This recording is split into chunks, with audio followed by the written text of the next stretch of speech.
like I really don't belong.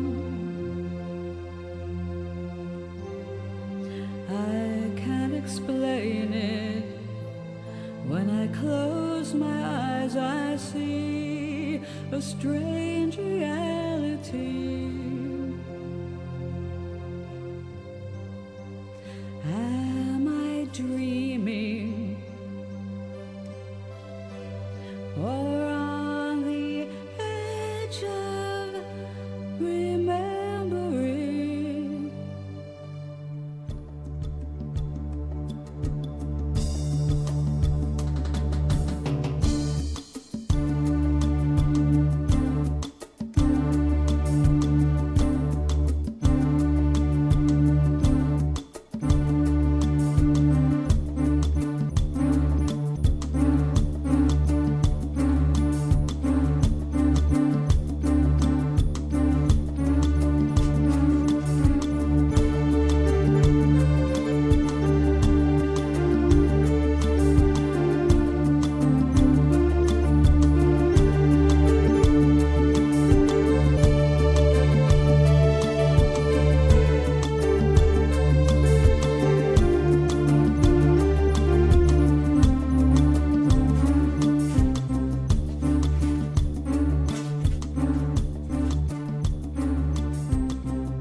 You wake up feeling like you really don't belong.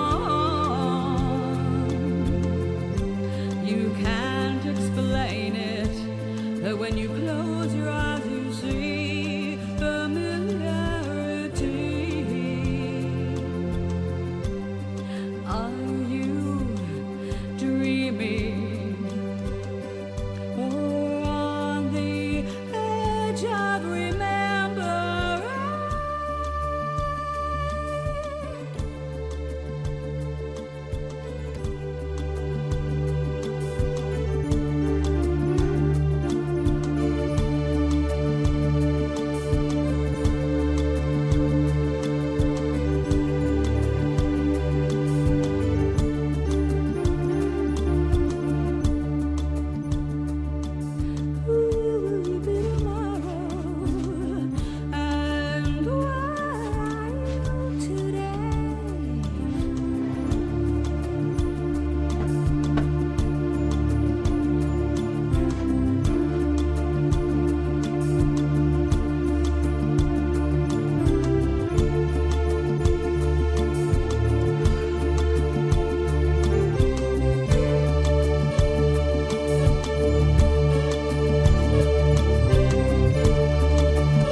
Hello, darling. Good morning. Well, I'm glad you have the morning free. So I've got my tea.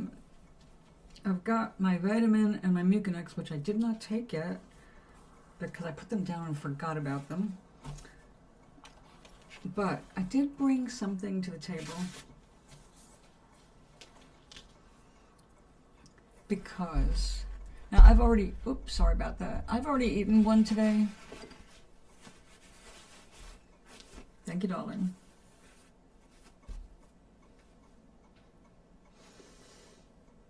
I found I'm not the only person fascinated by these oranges, or any orange. Oranges are really fascinating fruits. I can see why they were used in Zen Noir, an amazing movie, an unsettling, but yeah, good movie. It's a kind of a comedic drama about life and death. And it takes place mostly in a monastery. with monks and a detective who gets a call that there's going to be a death at the monastery and he should investigate it. But that really wasn't what it was about, because the monk had planned on his death and he just keeled over and died because he was ready to separate from his body, essentially. But that's all aside. Oranges are amazing. So have you ever gone, just, you're sitting around and you have to eat your orange? And when I moved to California, my first husband brought me to an orange tree to pick my first orange. Now, he knew what he was doing because we were both from this area and we were used to, when fruit is ripe, it drops on its own. That's not what happens with oranges. Oranges are not picked. Well, actually, they don't drop until they're like on the verge of going rotten. So, I mean, maybe it's different with some now, but I know when we were growing them in our yard and our neighbors, if you waited until they dropped, it was usually like, oh, you're past your prime. But I was astonished at how much energy it takes to yank, without destroying the whole tree, yank an orange from its stem. Because I'm trying to be gentle like it's an apple or a peach, they definitely have a tendency to fall off more easily. Not so the orange. They're very sturdy. And of course, it's a perfect fruit for travel, like a banana. Except bananas bruise much more easily than an orange. These are tight shells that hold all their juice. Well, I watched somebody on YouTube dissect one of these and describe what every part does and what it's for. Now, I'm opening it from the blossom end. This is the end that gets pollinated. And I'm not going to take this off all in one piece. I know some people make that a habit. Let me see if I can get it all off. And actually, there's a craft of using orange peels to make little orange bowls, which stay fragrant for years. Obviously, they're small. And there's a tutorial on how to make orange peels into bowls here on YouTube. This is one of the things I love so much about YouTube. Anyway, I have made paintings using the orange peels. When I opened this up, and I had to have a bunch of paint around, coincidentally I always do, I was looking at all this texture, and then when I'm looking at that, it kind of looks like, daylilies, right? And they're orange like daylilies. So I decided to use a couple of these peels to stamp onto my canvas, and then I painted them to give the image of a daylily a little bit more of a definition. So when you looked at it, you knew for sure that it was a daylily. But you would have no idea that the petals were printed with orange peel. So it's an amazing piece of nature. We are surrounded by so many miracles every day, and we do take them for granted after a while. You just assume that certain things are going to be where you have always seen them, or do or act the way they're supposed to always, or have always acted before. And things are changing, so it's not always the case, but oranges are still just amazing. I mean, all of this membrane, which is, by the way, not the easiest to digest. We don't recommend you eat it. If you eat a little bit, it's not going to bug you. It has bioflavonoids in it, which is what helps you absorb your vitamin C and a bunch of other nutrients. Assuming it's good for you, but that you get enough just what's on the skin of the orange. Now these are, what do they call them? They've got a bunch of cute little names. They're basically mandarin oranges made without seeds. So I don't even know how they propagate these. They're hybridized, But, hybridization happens naturally. When we used to walk around orchards that were abandoned, there's a lot of abandoned orchard in California. Citrus groves, things like that.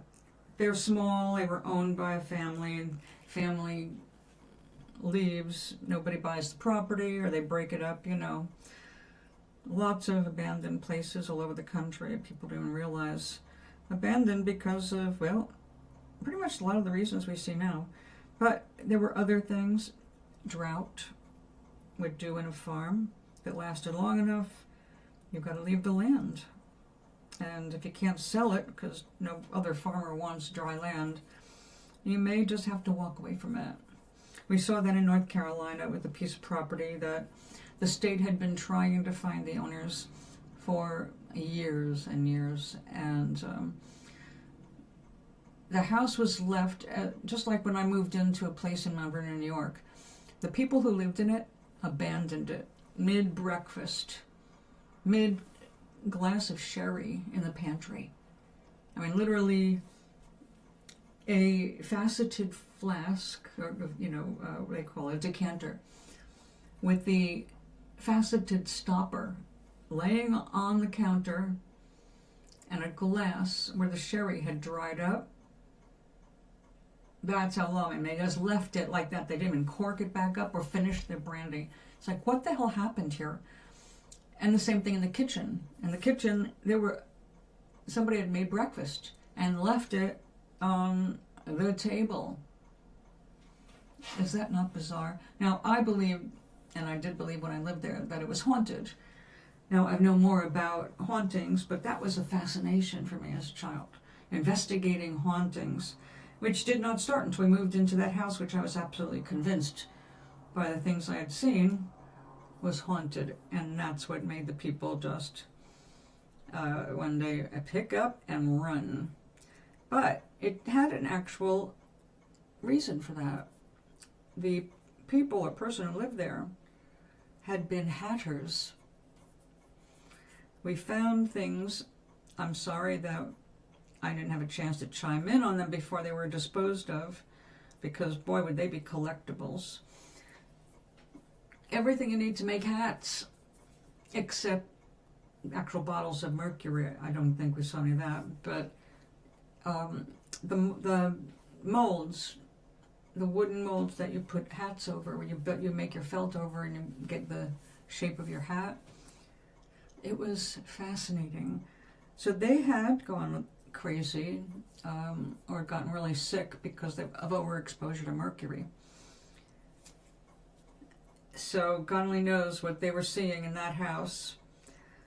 Thing is, when you're sensitive, especially as a child, and you don't have definitions yet, if you're raised in a traditional religion as I was, and I know you were, you don't talk about things like ghosts or the afterlife in that way, because the afterlife consists, most religions, well, not in Judaism, but heaven or hell or purgatory, all right?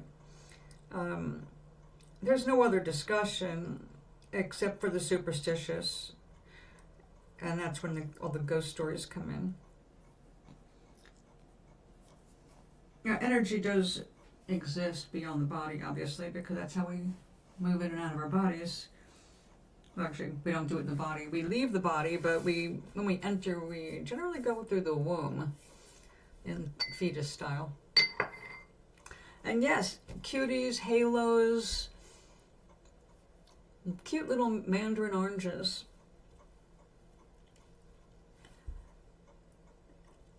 Yes, they're just beautiful. They're beautiful.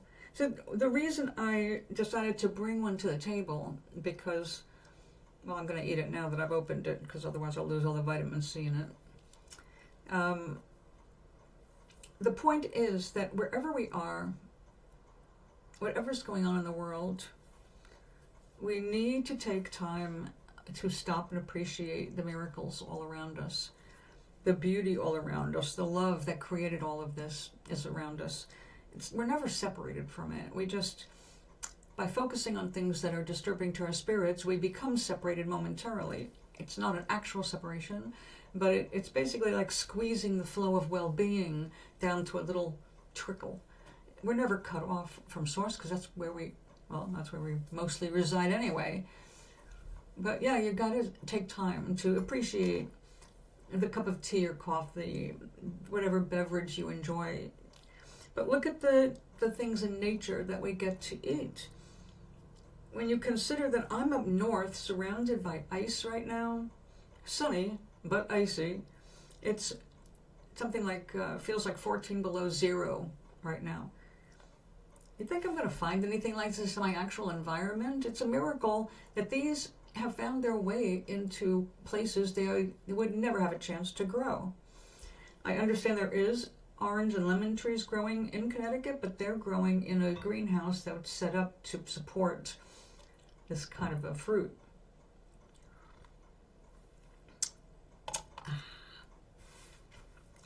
Too hot.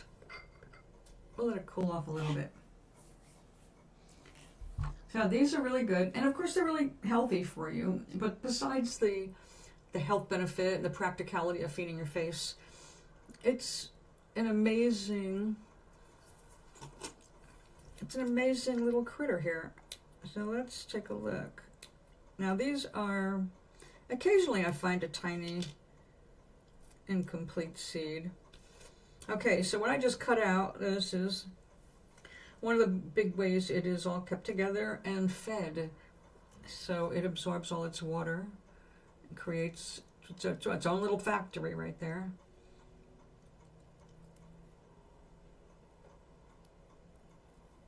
I feel like I'm playing with my food.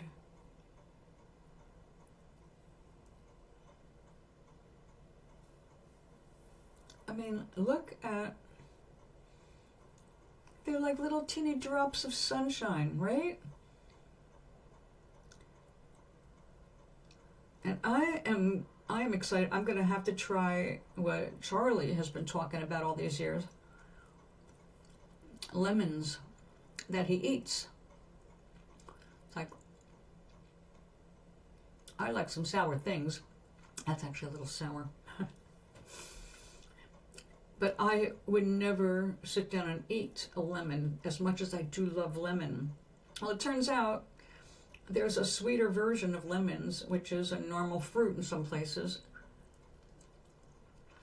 And that's what they have in Portugal. So he's been eating these really cool lemons. They're super good for you. And while I've been going, they're sweet.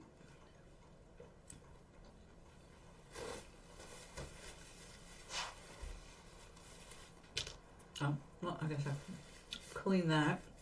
We don't usually dissect food here unless I'm doing some kind of a review of it, like a cookie. I'm just always impressed by nature. Now there's something called the doctrine of signatures, which suggests that nature reveals its uses in its form. Like attracts like, you know? So walnuts have long been associated with brain health. And it turns out walnuts are one of the healthiest nuts that you can eat for your liver and pretty much everything else.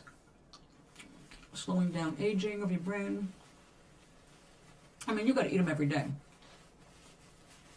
Oh, this is the caveat.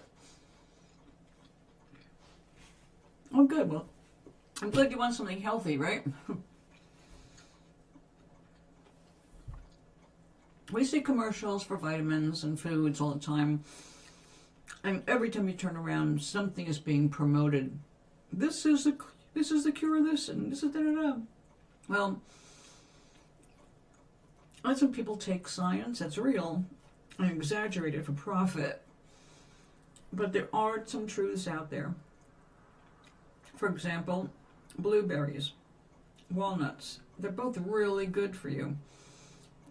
That is if you're not allergic, right? If you happen to have a nut allergy, and walnuts are one of those nuts you can't eat, then obviously that's not going to be good for you. You know, common sense. Blueberries, you know, I have a hard time buying them in the store. I occasionally buy a bag of frozen in case I want to make something for someone else. I like them right off the bush. I mean, when I grew them, I ate blueberries more often. But the thing is that all of these things, unlike an orange, which you can substitute an orange with another citrus fruit, get your 250 milligrams of vitamin C for the day. It doesn't take much. I think an orange like this has about 50 milligrams. I have to double check that now. Our ability to measure things has improved so much since I was learning all about nutrition and herbology. You have to, basically, at this point, you have to learn everything all over. Not everything, but a lot. Not to the extreme of crazy man RFK Jr. He has no foundation in science. He's just Mr. Conspiracy Theory and what other people tell him. He's pretty much a fucking idiot, but what can you do? He's in charge. Don't listen to him. That's what I would recommend. Pretend he doesn't exist as much as possible. Because, like, he was on a raw milk kick and trying to get raw milk made legal all over the country.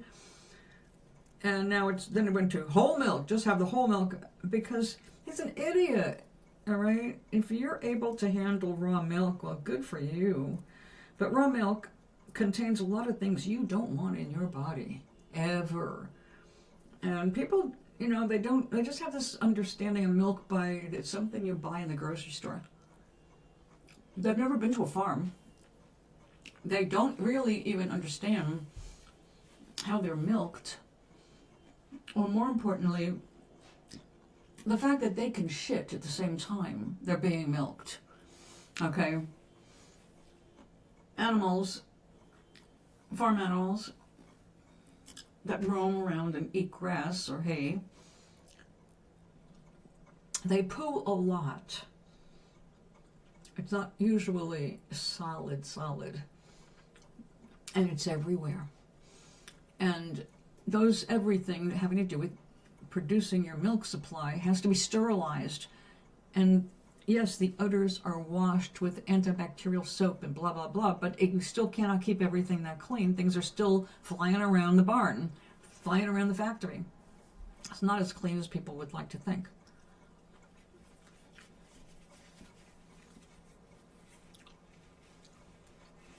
Yeah, that's really stupid. You know why they did that? In an attempt to up the beef market. Except the beef market is artificially controlled by only a few people. So when you're seeing these high prices, it's deliberate. Now that's all bullshit. Anyway, when enough people started getting sick from trying to drink raw milk again, unpasteurized milk, he had to revise that to just whole milk, and suddenly they shut up about raw milk. These are a bunch of idiots.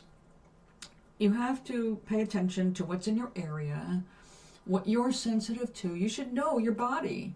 Now, it's when you're really young, let's face it, it's hard to know.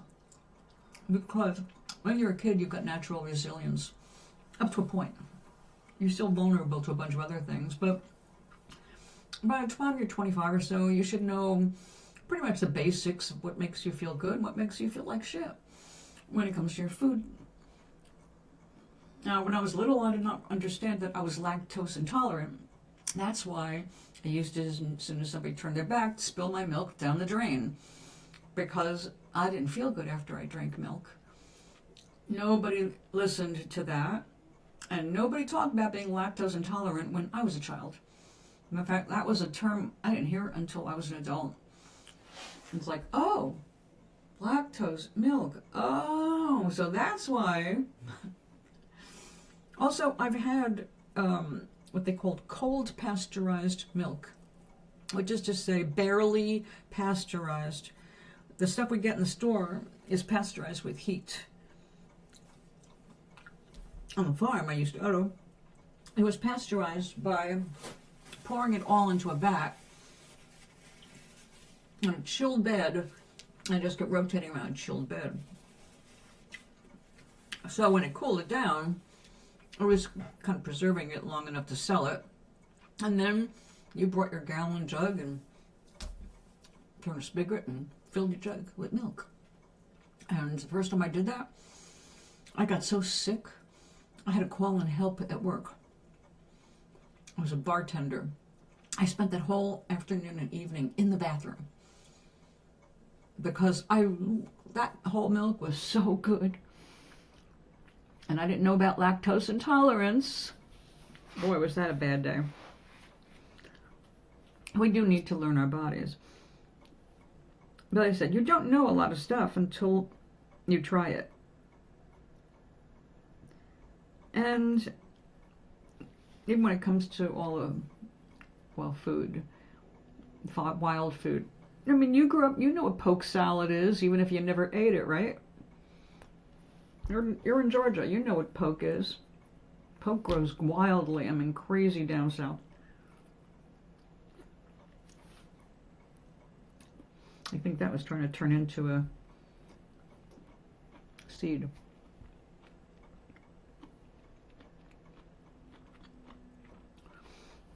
Anyway, there are little things that are advertised that just annoy the hell out of me because they're half-truths. They have a half-truth and then they turn it into something to market. It's so bad. I mean, that's... When I worked in the health food store in California, I was an enthusiast. I read Life Extension, big book by a couple of scientists who were doing experiments on themselves, but also, you know, marking all their charts, and I was really interested in their studies. And basically that book created a whole industry, but they kind of created each other. They were the industry. And suddenly we had Twin Labs. Twin Labs was behind that book. You can get enthusiastic about something, but if you don't know how it came together, you may be falling for a marketing and condition the public to this idea issue. You know, like coal miners trying to convince people that coal is cleaner and cheaper than air.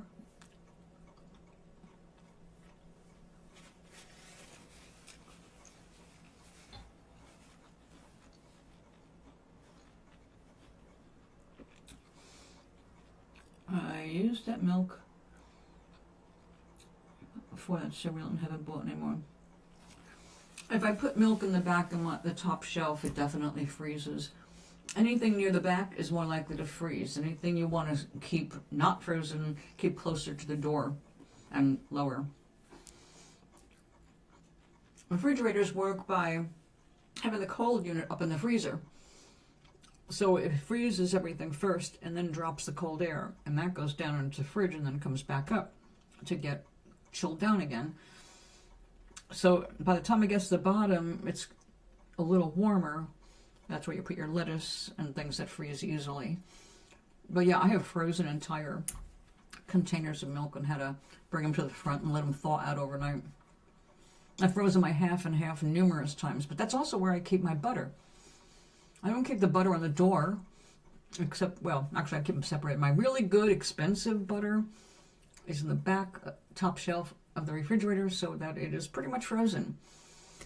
And the stuff that I use for baking without salt is on the door because I only have so much room in that refrigerator.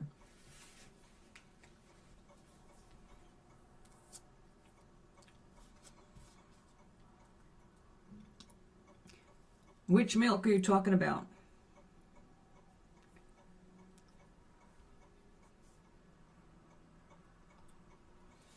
Your refrigerator's junk or the milk that you got?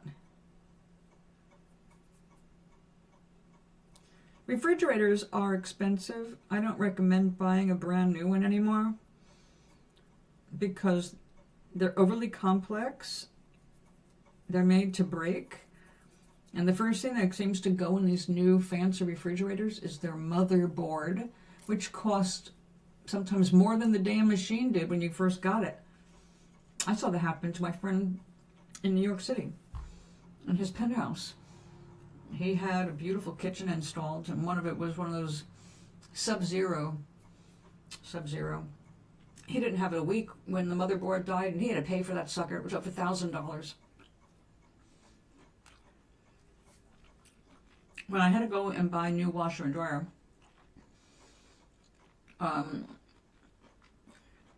actually what I would recommend, if you need a new fridge, look around your, well, as close as possible, look and see if you have any rent-to-own places. You usually find rent-to-own things in poor areas. But I will tell you the good thing about them. When they buy those machines to rent out, they get the best. I mean, they get things that last. They're industrial. I got a washer and dryer used for a total of $250. Total $250. They lasted 12 years. 12 years. When I had to replace them, I paid over $700 for each unit. It's like, screw that. And they were the first things to short out.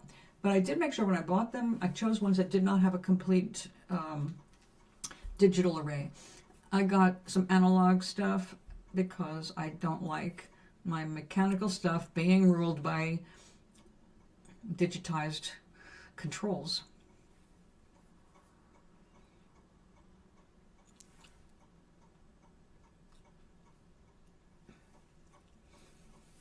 Right, they are scams. The thing is that those places have to sell off their used stuff. So they buy a new machine and they rent it out, and yes, it's definitely a scam. You pay way more for it that way. That's how they take advantage of the poor and keep them poor. They're not giving them any bargain. What they're giving them is the convenience to have that machine in their home rather than have to drive to town looking for a laundromat. Which we also had. We had a laundry room. But they have to sell the stuff. See, once they repossess it, which is inevitable, they sell it. They clean it up and they sell it. And they sell it at an amazingly low price. So if I was looking for a refrigerator right now, I'd be looking for one of those places. Like, let me see what they've got. Because they do clean them up very nicely. It's pretty much like brand new when you get it, even though it's been used. If it doesn't look clean, I just would not get that. You do go to the store and look around. So, yeah, if you don't look too desperate, kind of like, yeah, I can take my time, even if you're desperate. Just act like that, and they'll try and strike a deal with you just to make a sale.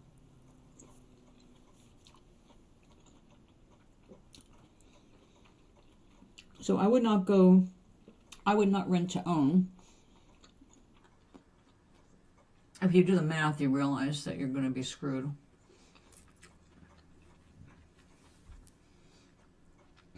But, yeah. Look for the used stuff. You don't need a brand new refrigerator. You want an old one. An old one that can still be repaired.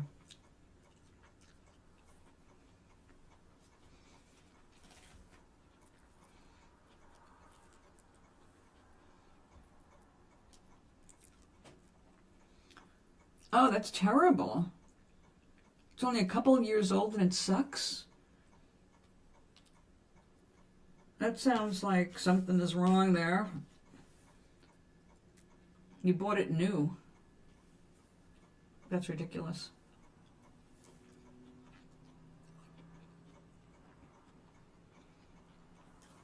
No, you need refrigeration, but you said you couldn't store things. You don't do much cooking because every time you put things in the refrigerator, it freezes it. Well, that's wrong. Your refrigerator is supposed to store food long enough for you to cook it without destroying it.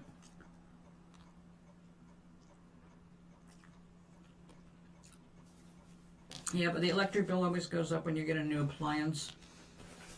I mean, I bought Energy Star appliances and still... Although, I have to say, when I lived in North Carolina and I had a electric co-op, my bills were extremely low. I was rarely over $35 a month. I just got my last refund for $125. That was interest made on the money I paid. Is that amazing? An electric company paying you without you owning it? No, it's a co-op. Everybody owns it. I wish we would do that here. Your mother got it for you on Amazon? No wonder. Ugh.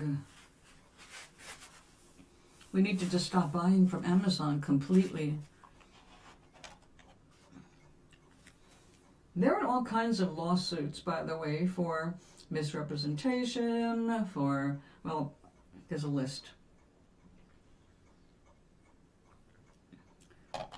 And then you got the problem with third parties. You have to make sure that they're reliable.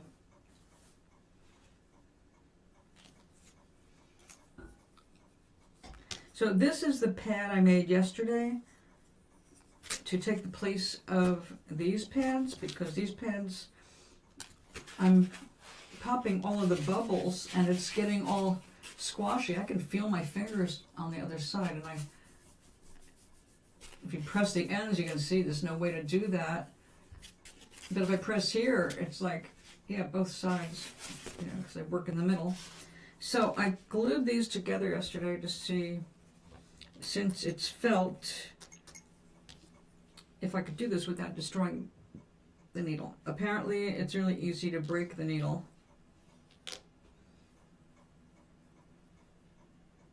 We don't want to do that. But I really want to get this project done. Now, I realized this morning that I did this wrong. I went ahead and just adhered this directly.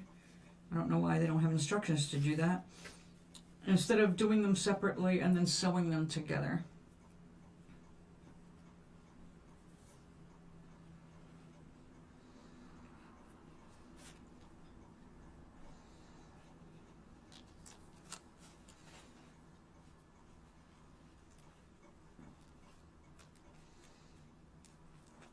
Well, let's see.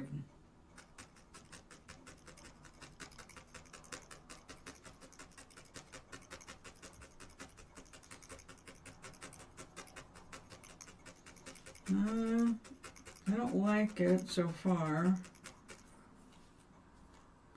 No, it's shitty. Okay, the needle can't get through this deeply enough to make these intertwine. So let's go back here.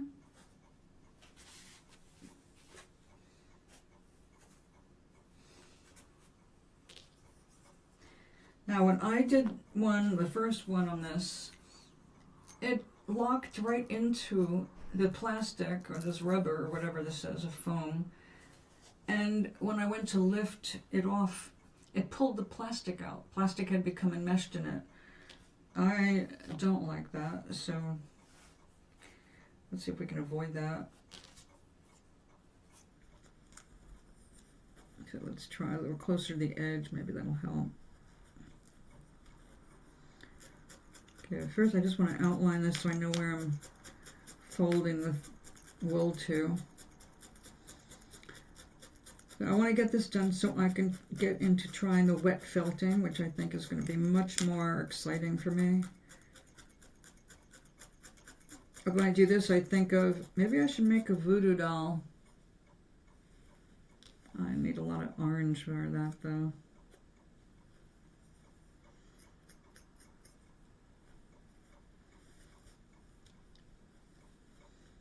Come on. I accidentally chipped that in there.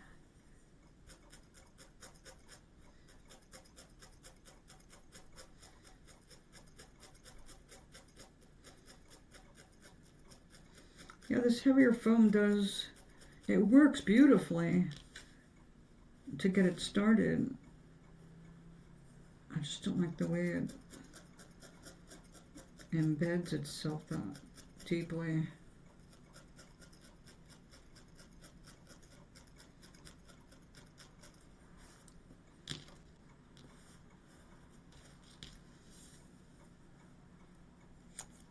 Yeah, did I just see more white? Yes, I did. Okay. So do you have to work today? Or do you have the entire day to luxuriate in and do laundry and such? Maui finally got a good rainstorm. He sent me a video. I could hear it without him opening the window, but he went to the window and then he went to open it and the rain slammed into him and he had it, whoa! It was the first time I've heard him in quite some time.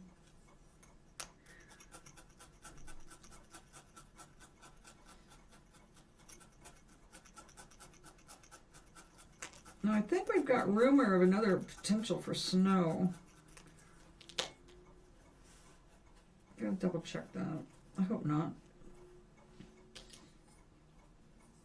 It's something like 14 below zero right now. Okay, it is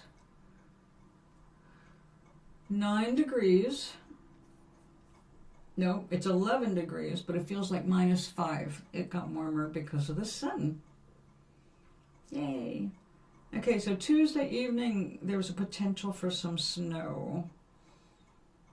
That's what they're projecting right now. Oh, wait. What are those warnings there? Is it Monday, the 16th? Looks like a dangerous day. I don't know why. That must be really far out. We'll just have to keep up. You know how the weather is. Like Mark Twain said, if you don't like the weather, wait a few minutes. Referring to the weather in New England and how changeable it is.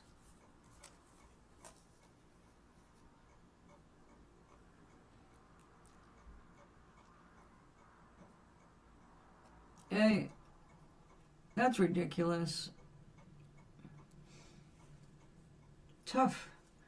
They cut hours, they cut people, then they complain that the work's not getting done. Fuck them. You can only do so much, right?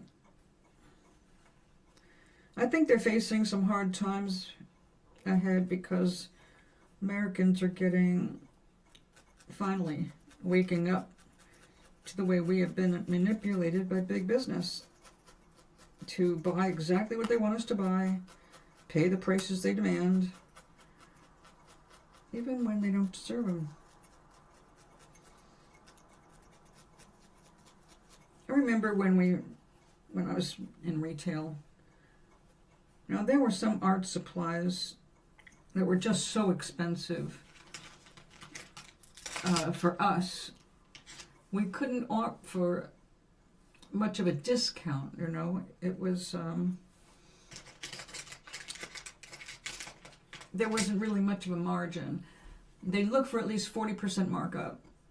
And so it's not 50, so it's not doubling the price. But if I buy a pad of paper from the distributor for $5, then it's going to be probably $9 retail.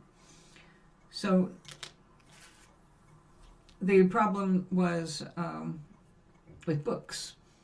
There's so little markup in books that, and the books were so expensive that we couldn't offer discounts on books, or at the most 10% if it was an employee. But some things they can't discount too much because they just don't make anything on it. But in a store like TJ Maxx, where most of their shit is being made in China,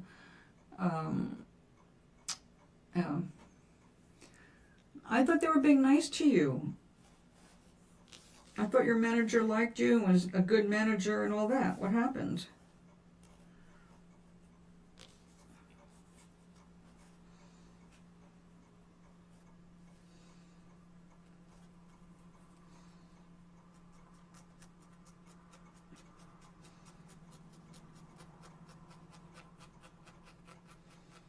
I really wish you could work somewhere else. And really, your mind should be going to what else you can do, because they're going to go out of business. They're going to start closing stores. They're going to try and shift everything they can to the internet so they can hire as many AIs as they can. They put all the blame on you now. And what do you say in response?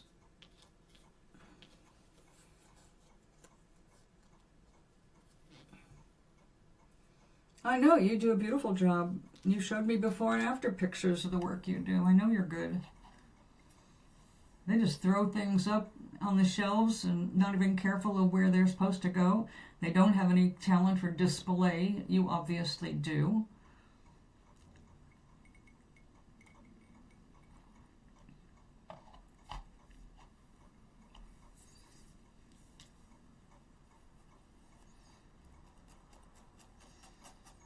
Have this problem, Gary. You're not the only one with the story.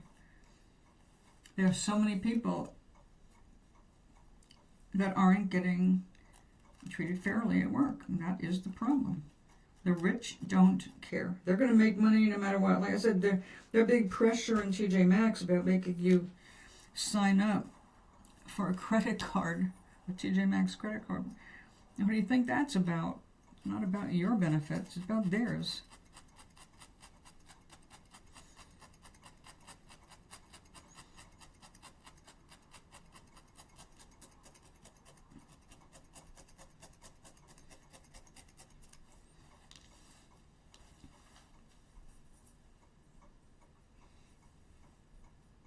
Well, of course it does.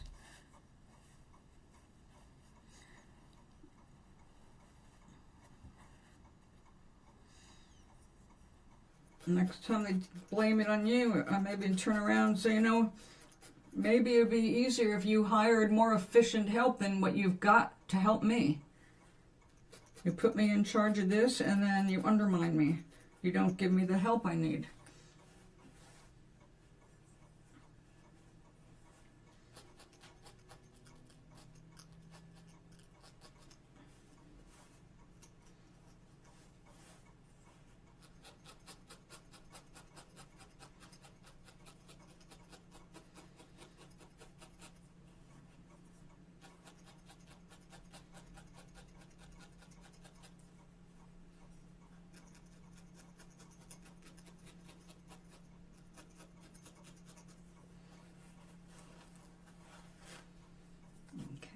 Look there it is, little piece of that black plastic.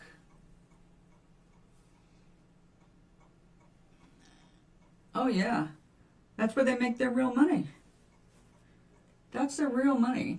What they're selling on the floor is just to get you in the store. They don't really give a shit about the sales like that. Yeah, they want you to hit certain marks, obviously.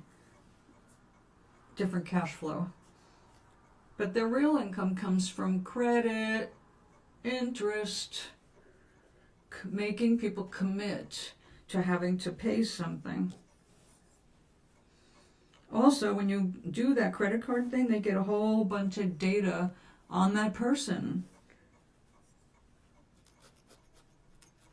And oddly enough, it's the only credit card I have kept because I only use it as kind of like a token purchase once a year, because I just want to have an emergency card, like, you know, when my mom died,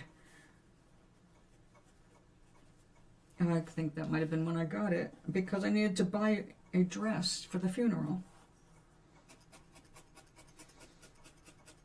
And I don't have a whole lot of options real close by.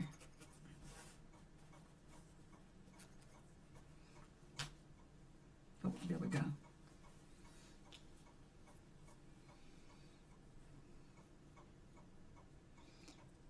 being in the phone.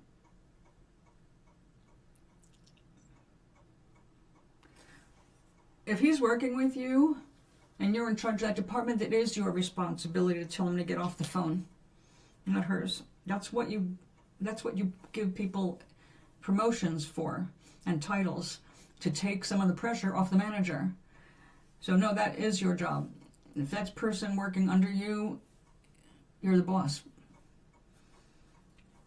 So remember that in the future.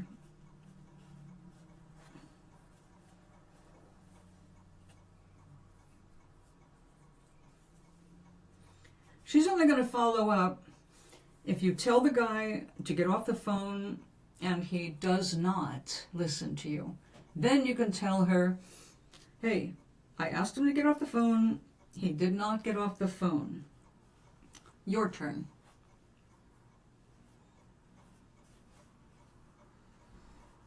Then it's her responsibility. She didn't care that he laughed at you. So you told him to get off the phone and he laughed at you? And then told her?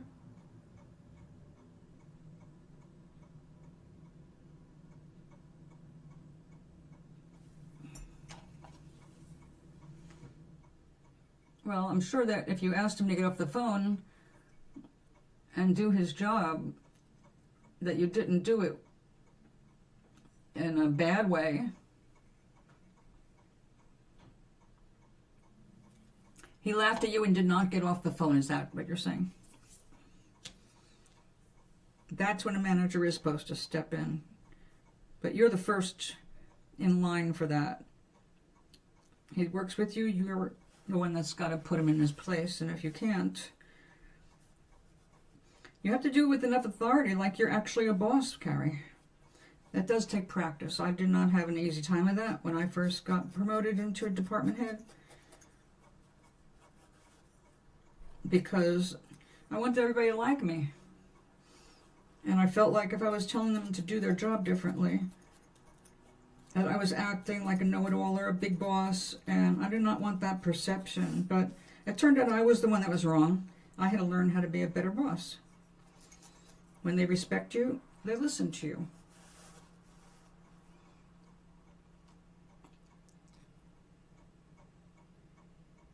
Oh yeah, he knows. Everybody knows.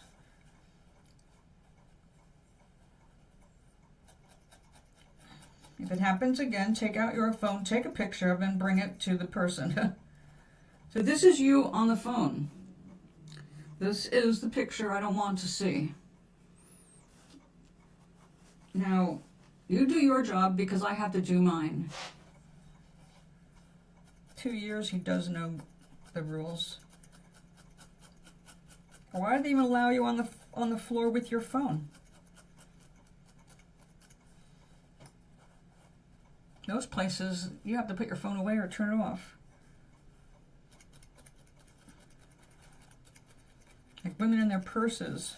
You didn't go out to the register with your purse on you.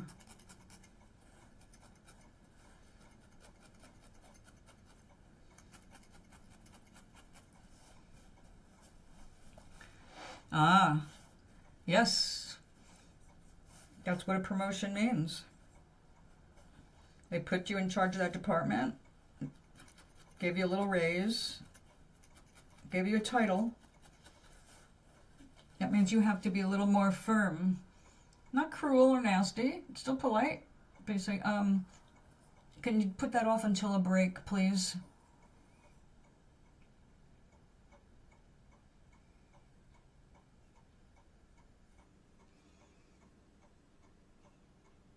Well, that sounds like you're baiting her.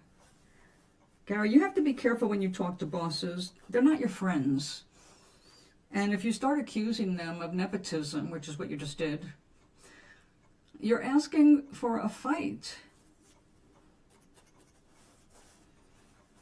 That's not how you do business. So I'm sorry, but that was not the right way for you to handle it. In the future, you want to be more direct and honest. Otherwise, it sounds like you're just whining.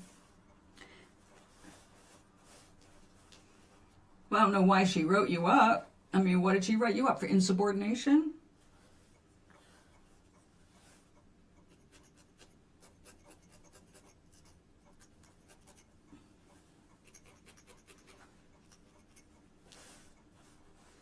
The next time somebody takes out their phone and they're supposed to be doing what you told them to do, go walk up to them and say, please put the phone away until your next break, and then walk away. You're in charge. You have to act like you're in charge without getting whiny or anything else like that, because you've got some very annoying people you have to work with, and they don't see the world the way you do. You have to look at how they're doing it because they're the boss. I'm not saying they're right, but as long as they have that power, they're in the right.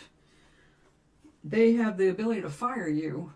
You don't have the ability to fire them. That pretty much tells us all where we are in any job. Can they get me fired? Oops. Not a good person to antagonize.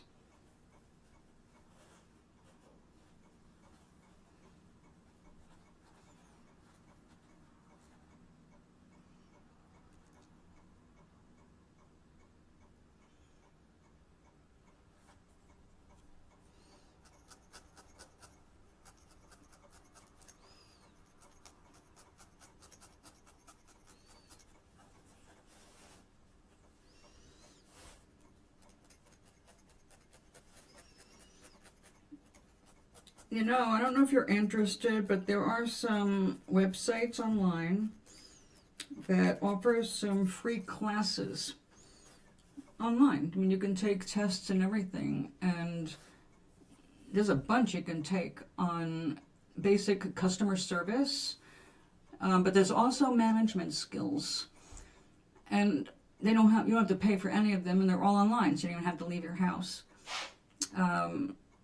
We can learn things to become better at our jobs without having to turn to the people above us and say, hey, can you teach me? Because they're not going to be able to teach you good management skills if they themselves suck as managers. They have nothing to teach you other than all their petty bullshit, and it sounds like that's not serving you.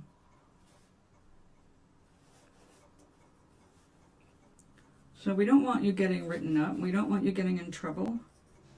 We also don't want you taking shit from stupid people.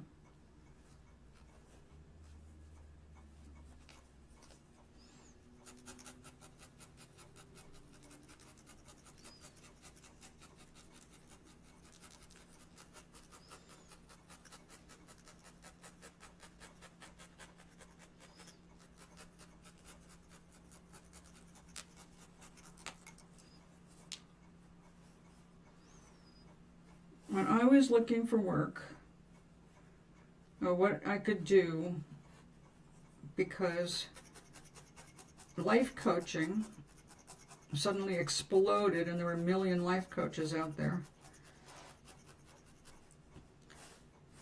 And, you know, internet's always changing. So I wanted to see what else was out there. And I came across that.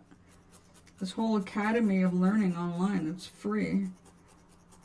It's like, well, this is pretty good. They have modules. You can learn about this or that. It's not like you have to sign up for a college credited course or anything. However, they have options kind of like that. If you decide to go the paid route, you can take more advanced classes online and get a degree. But you have to pay for the degree to be sent to you. Like, I finished a few courses, and I think I qualified for some certificate or something, or two of them, and they didn't want a lot of money, but I didn't have any money to spend at the time, so I didn't get anything. Like my life coaching degree, I got that. They mailed me my certificate. But I paid for that course. That took a while to finish.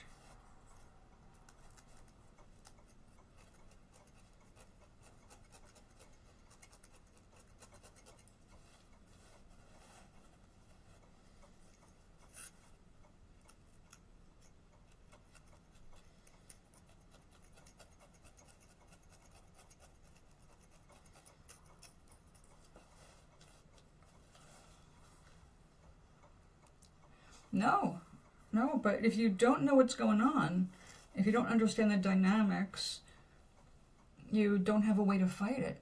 And you get taken advantage of. And you're a very soft person. You're not really used to standing up for yourself very much. I mean, you get pissy, and you'll tell someone that you're pissed off, and you do point out the reasons why that makes sense.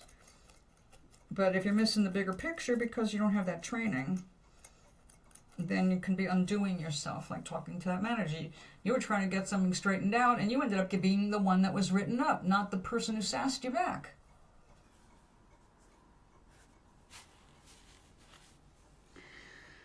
Well, the problem with that is that's not the real you, is it?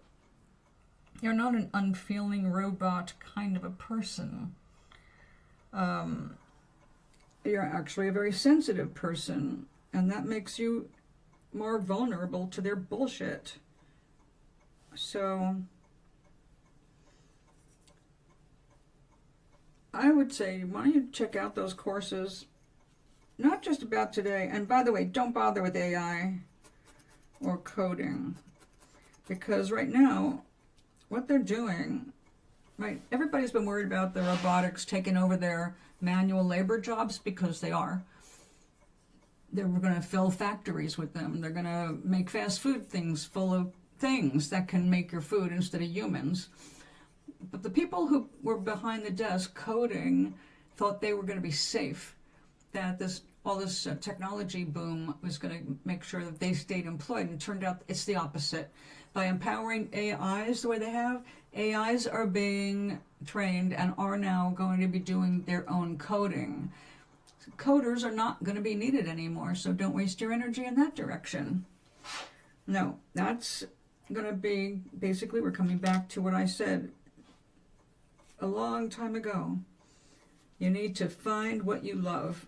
What do you love to do? What matters to you? Because that may end up being just how you live.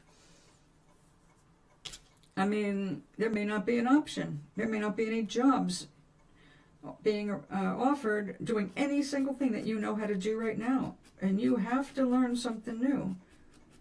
And if you're going to have to go through all of that, and then still not know if you're going to have a job,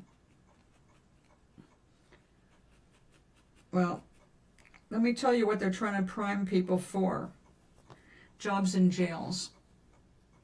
They're looking for people to work in and operate private jails, detention camps. Basically, they're trying to lock up America. Anybody who opposes the government, they're looking for a place to put them. And they're making the jobs all about, well, prisons, surveillance. And that's what we're going to stop.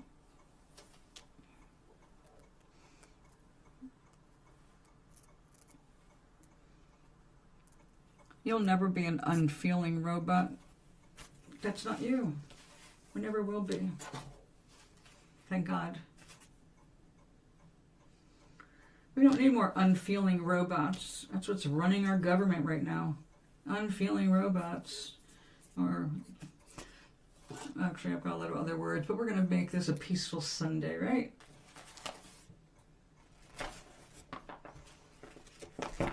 Yeah, it looks like I'm going to be abbreviating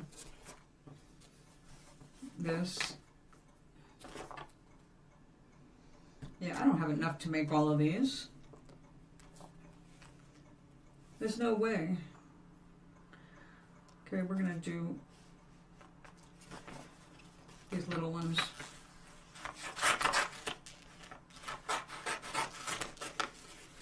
I did not supply enough wool, especially when they show it nice and poofy, and mine are nice and flat.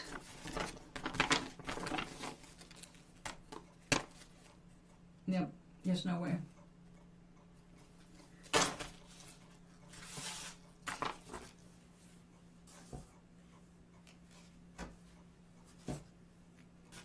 Oh, wait, we got those for this. No, that's the extra for the ball in the bottom. No, I can do those. All right. if I have the patience to do this morning, but let's get the other one. That one is used. I've got a lot of purple left. Look at that. This thing does not use that much purple. And just barely enough pink. I mean, not even enough pink. That's ridiculous. Well, I guess we're just going to be, what's that expression? Winging it. We're going to be winging it.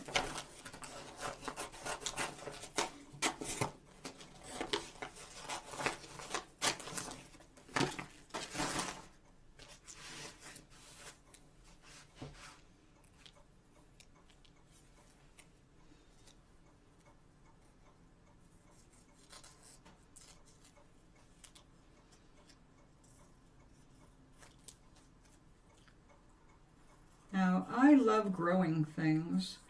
Unfortunately, at this point in my life, I can't go back to the farm. I will not be getting a job harvesting or doing anything else connected with farm work because my body has had enough of that.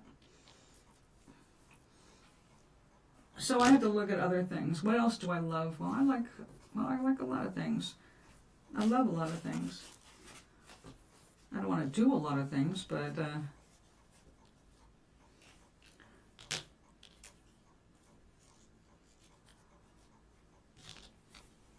it's good to know what you really love to do because you may be using that to survive on someday. One of the joys about working on the felt stuff now isn't just because I love trying new crafts, because I do, and I have done that all my life. But I'm working this is in the theme of my book, number 3, where Nomaris is not industrialized. So everything that's made or eaten, books, everything, it's a skill. People on Nomaris make their own paper and turn that into books. They build things. They use pottery. They use mosaic for decoration. They're herbologists. Now, we do have a wizard class, true. They're magic users. But they are mostly in their own little world. And I don't really get into too much wizard stuff, even though they're present in the book, absolutely. And they're the cause for the problems with gazebo. But wizards are not the most highly regarded beings on Nomaris. And in all cases, if they want something, somebody has to make it. Whether it is clothing, paper for books, glass things. So I love populating my planet with all of this stuff. So now that I'm going to have a character who's going to not be from Nomaris, is going to drop in accidentally on the island of Gazebo, which is separate from mainstream Nomaris. He won't speak the language, but luckily Gazebo is kind of their language has descended from English and Nomarian, so there's a mix there because it's an artificial place, and it was created by wizards, a wizard to start. So everybody's got to learn something. So my character is going to have to learn language, is going to have to learn a skill, because he comes from Britain and his job was an accountant. He only knows ledgers and writing numbers and adding them up and subtracting them. He knows nothing about how to make his own hat or clothes or even to find food. He's completely lost. He has no clue about how to do any of that other than butter a crumpet. He's lost. Yes. Exactly. And also like SimCity, we have to make our products, You know, we don't have restaurants that we can go in and order something and make a menu, but, you know, we've got to produce our basic materials and then make things from those basic materials. So it's, yeah, kind of like that. I have to cover it, what's available in Omaris, what came from Earth, and that is handy. And I would have to say, it's cheating in a way, because the first story, of course, had people on Earth and Omaris, because we had the dragon, what's her name? She ended up getting sent to Earth to protect her from her sister Synthargus. So she grew up for 17 years thinking she was a human, and she wasn't. She was actually a Nomarian elder, a dragon. So when the time comes for her to return, you know, we have that interplanetary stuff going on. So that's, you know, its own storyline. This is different, where the magic carpet that got lost at the end of the second book basically comes to life, but it doesn't remember who it is or what it is.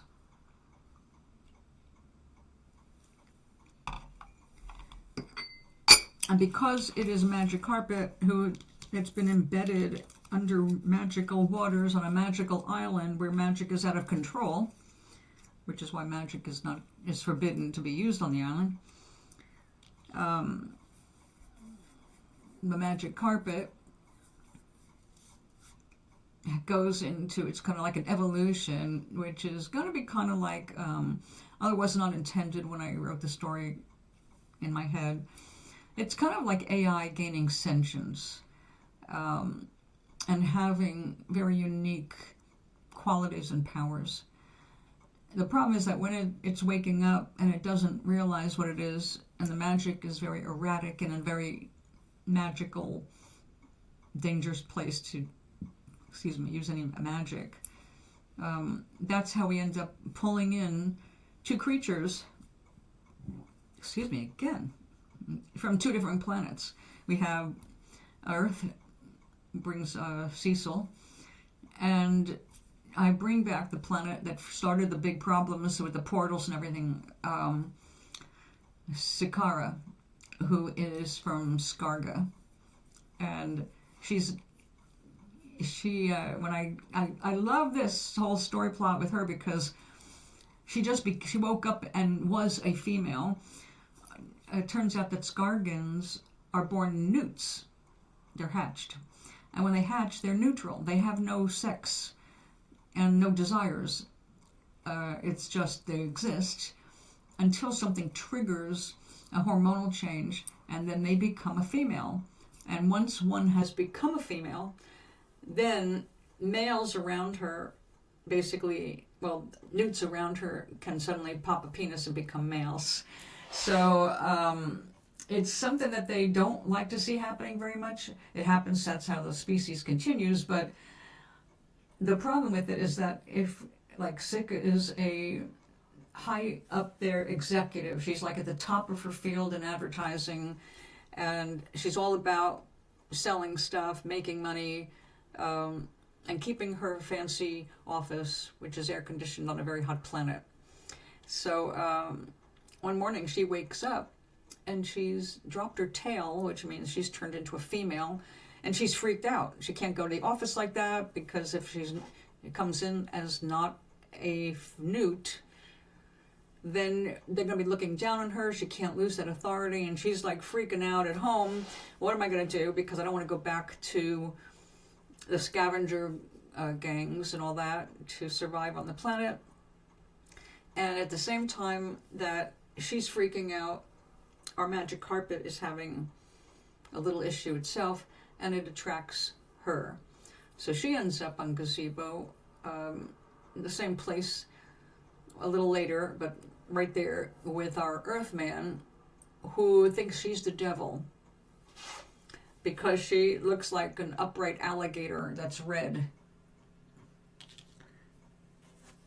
The Skargans conquered Nomaris. That was the connection. They conquered Nomaris, and then they basically went extinct on the planet because of their own hubris. I loved that storyline. But anyway,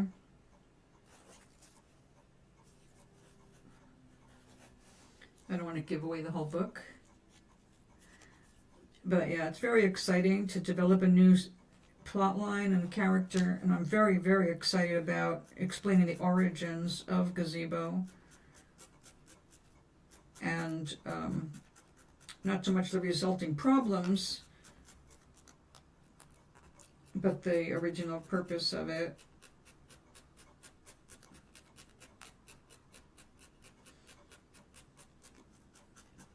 So yeah, I'm psyched.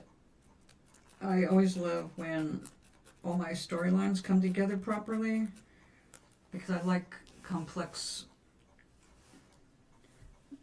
flow, but not for the sake of complexity, but because it's entertaining.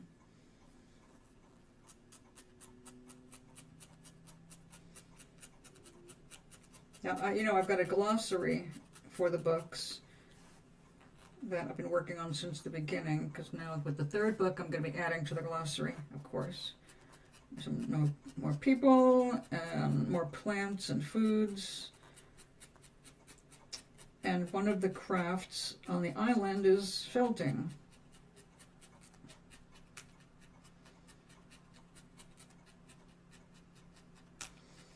The thing is, felting uses wool, and I have to have, my Nomarians are for the most part vegetarian, and they don't eat mammals, or, well, basically they don't kill anything if they can avoid it, but they make good use of their resources.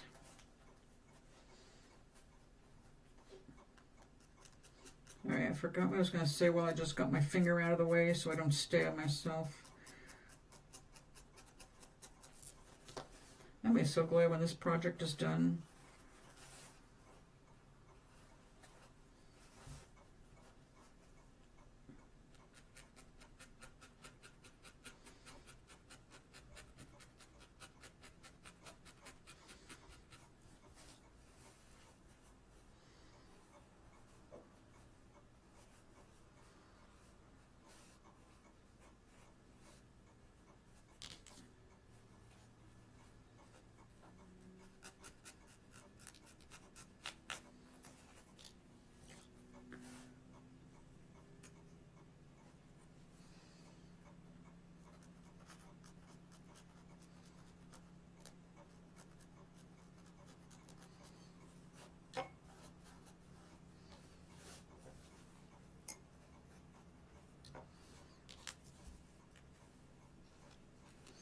Yeah, templates are sure handy.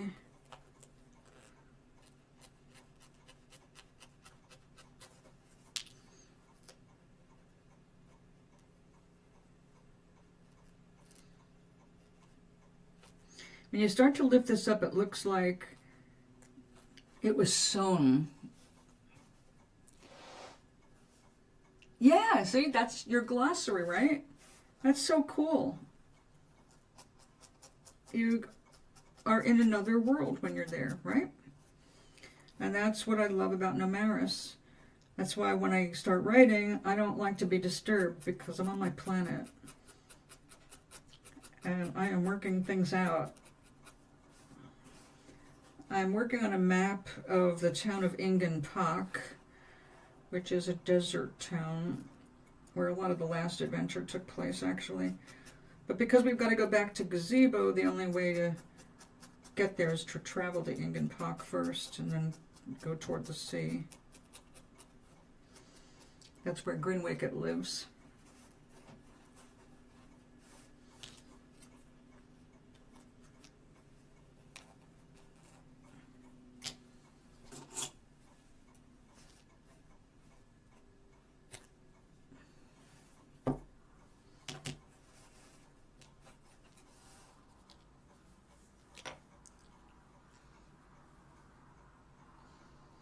And isn't it fun populating your own place?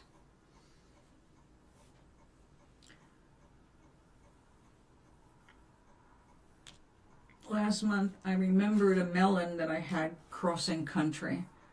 Tommy and I were driving to California from Connecticut, and I was kind of in a daze because my father had just died. But we stopped on the road at a farm stand in the middle of nowhere. Hot desert. One of those hot desert days. And we bought this gigantic melon that was wrinkled and yellow, and we had never seen one. It turned out to be a cassava melon. Even warm, it was the sweetest, most delicious melon I ever had. So when we got back to California, it was like, we got to find this melon, and we couldn't.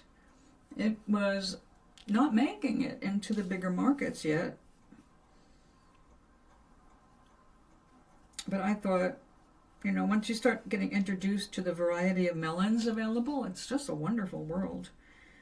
And I realized I didn't have any melons on Namaris yet in my food descriptions. I started off with some basics for survival food. And it turns out there are English and American equivalents, which at the time of one of them, I didn't realize I was inventing chutney.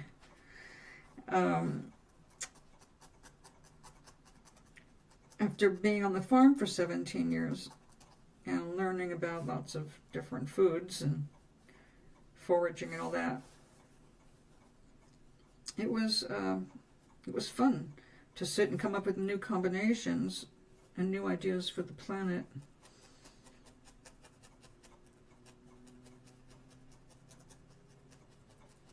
Some stuff, though, I couldn't really. One of the important flowers on Namaris is bubbelas. And bubbelas is actually roses, because roses were brought to Namaris from Earth. Not legally, but once they were there, one of our dragon elders became obsessed with them and started hybridizing them like crazy. So she's got like the planet-wide best collection of roses, or bubbelas.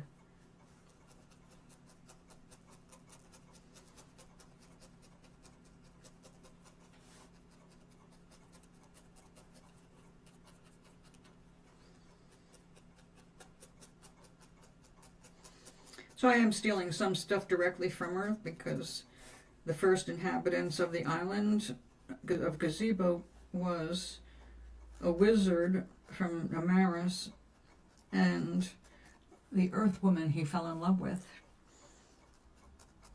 He created the island for her to bring her back to Namaris with him, which it was forbidden to bring people from other planets to Namaris. They'd already been through enough with the invading Scargans and the destruction to their date crops, all that.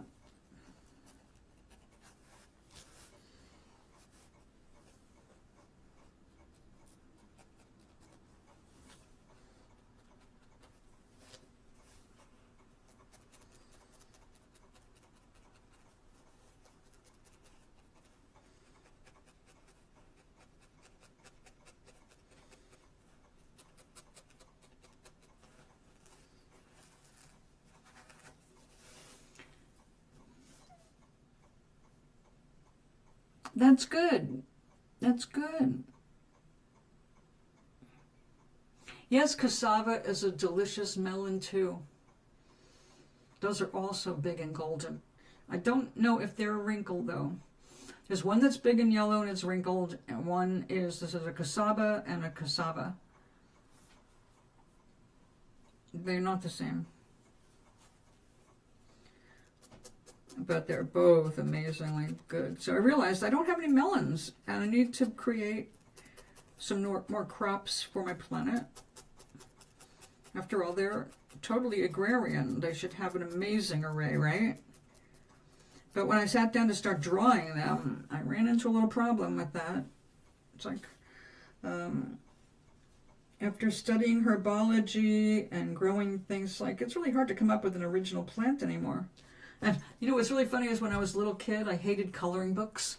My sisters loved them, and that's how I kept them busy. I made them these fantasy flowers to color in. That was my thing as a child. Fantasy flowers. Oh, and fantasy dresses. Turned out what I kept trying to draw was a sari. And when I got pieces of fabric to wrap myself up in, I was making a sari. I didn't even know what a sari was back then. Oops, gotta do this on top of something.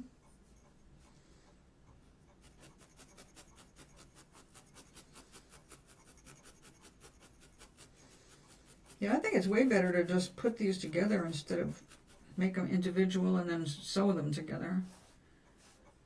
Even it's not coming out the way I suppose it should, but like I said, I just really want to get this done one way or another. Have a little plant to stick on that wooden thing so I can show my friend I did it. And yeah, go from there. Let's bring that color down a little bit more.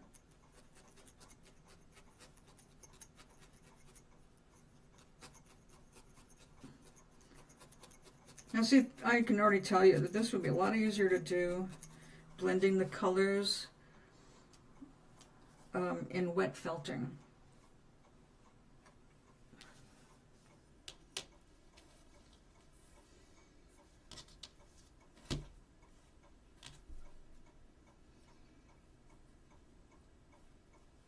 It's a very soft, sweet melon.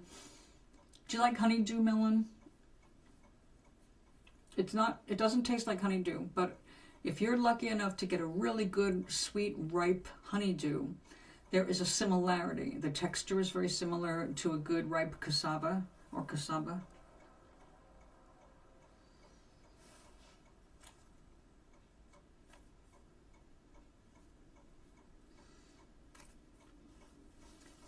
But I've been commanded.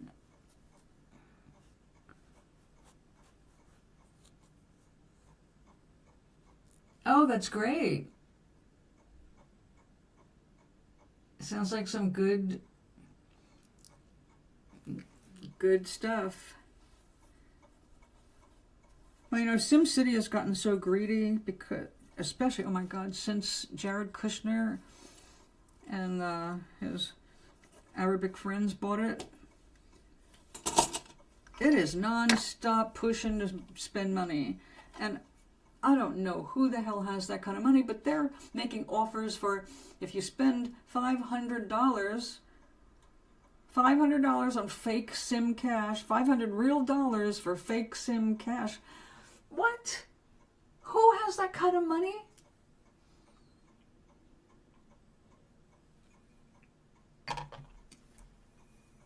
Yeah, right now I am actually sitting out some gameplay while I get stocked up with everything, because what they're doing is trying to drain you of all your stuff so you buy more. It's like, you know what? They just shortened the season. Then the season costs $9 if you want to get the premium pass, which gives you access to a whole bunch of their prizes as you play. Usually that's what I go for, because with that I can make things faster, I get extra workspace in every factory, blah blah blah blah. But a season was like 30 days plus a day and a half rest between contests. And they cut the rest day out and made the season shorter by cutting out a day and a half of rest between each contest phase, which is usually 4 weeks. Now they brought it down to 3 weeks and no rest. It's like, you just doubled the price. You went from a long season to a short season for the same amount of money. Fuck you. So I'm not buying it. Nobody in my club bought it this time. It's like, we're not feeding the monster. We are sick of you people. You're just ruining the game. I cannot make a page turn without getting a whole bunch of ads for more fake stuff for real money.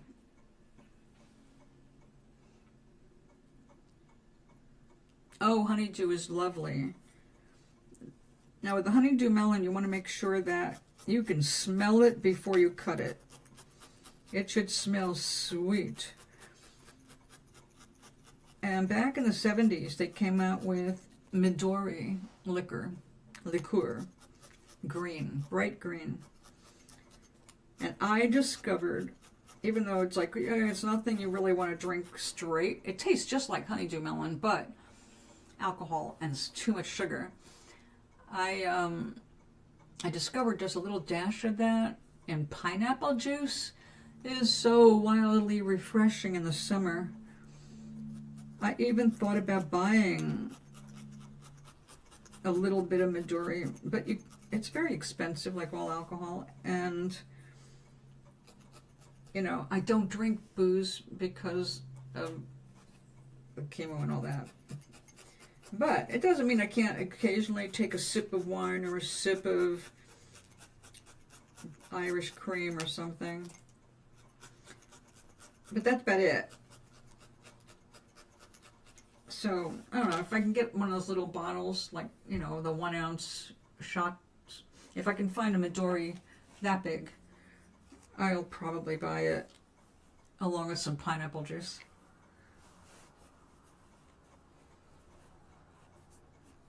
It is really yummy, but like I said, all these things are way too sweet.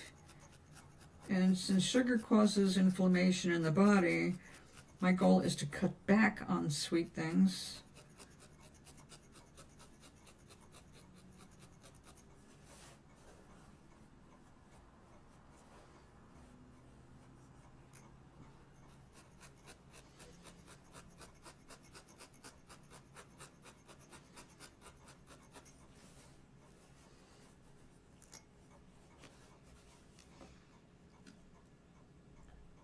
Oh, they're very different. Aloha!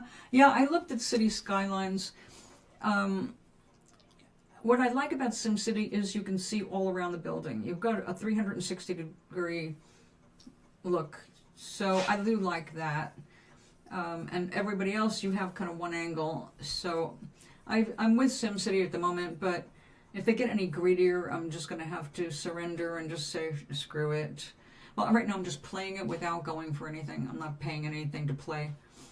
And you don't have to pay to play if you're just enjoying the game, but if you're competing, it becomes something. Honeydew and cantaloupe are very different. Cantaloupe, the other name for it is muskmelon. It can smell kind of like ripe garbage when it's ripe.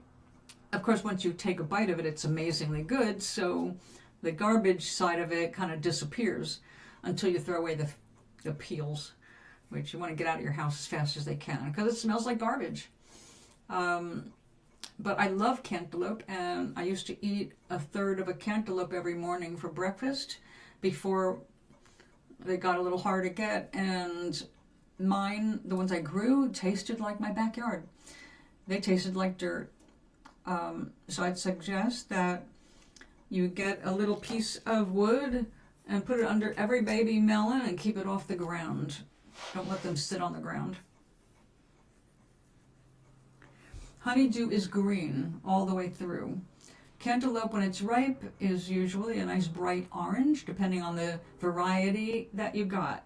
But its origin is in France, and muskmelon is the original name. It's musky. And cantaloupe smells like candy. Honeydew smells like candy. Very sweet. That's where the honey comes from.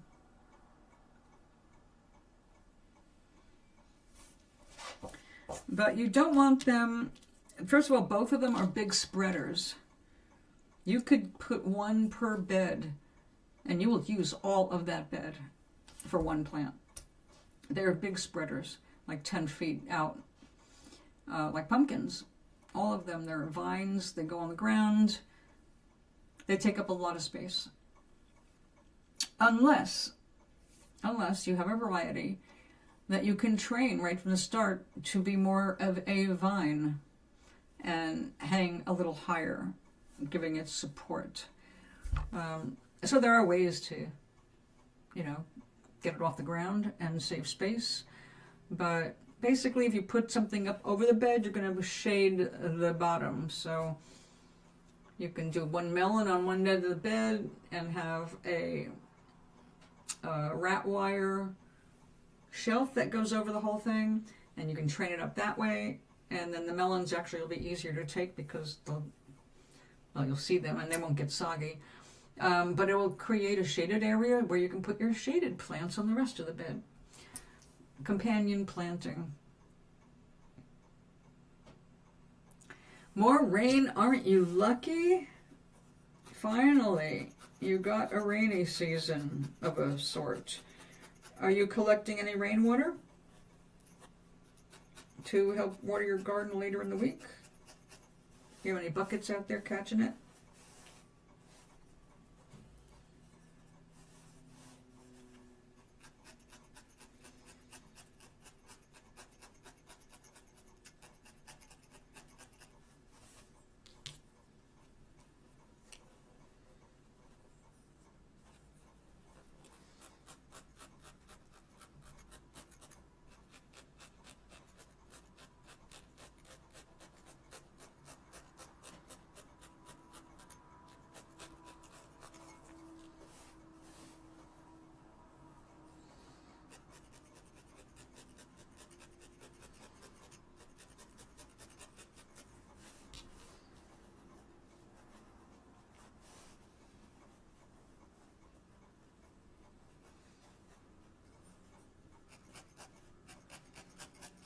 So Maui, it's early.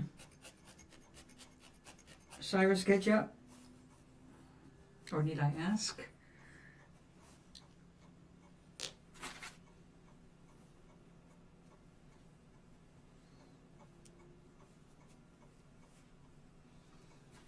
Not catching any?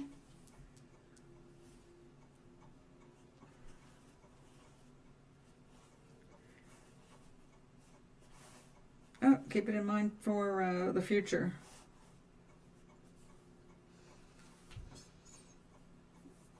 A lot of people in drought areas are putting out rain barrels now to catch the dew and the drippings off the roof. You can't do that, but if you know it's going to rain, you can set a few buckets out. After they're full, you can just cover them so nothing drowns in them.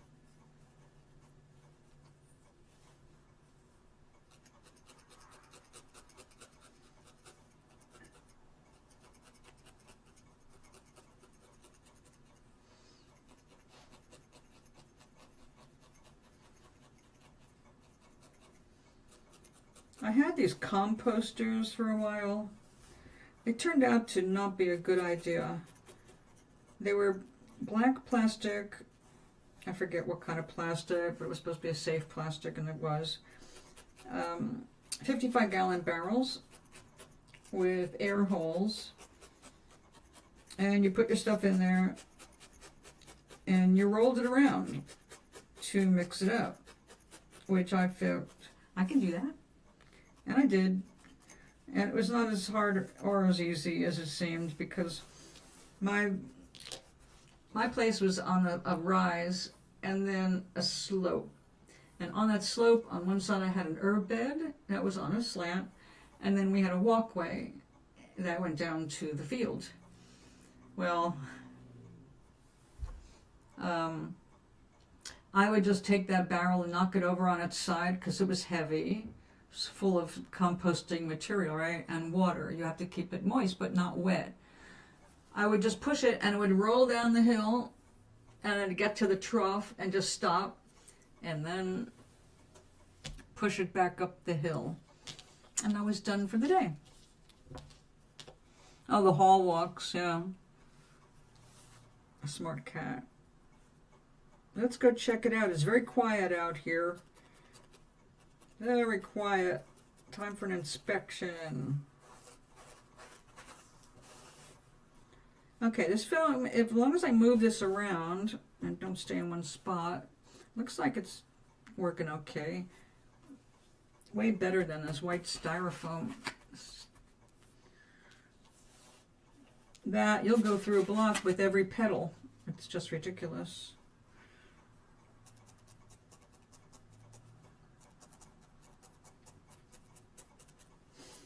Uh-oh.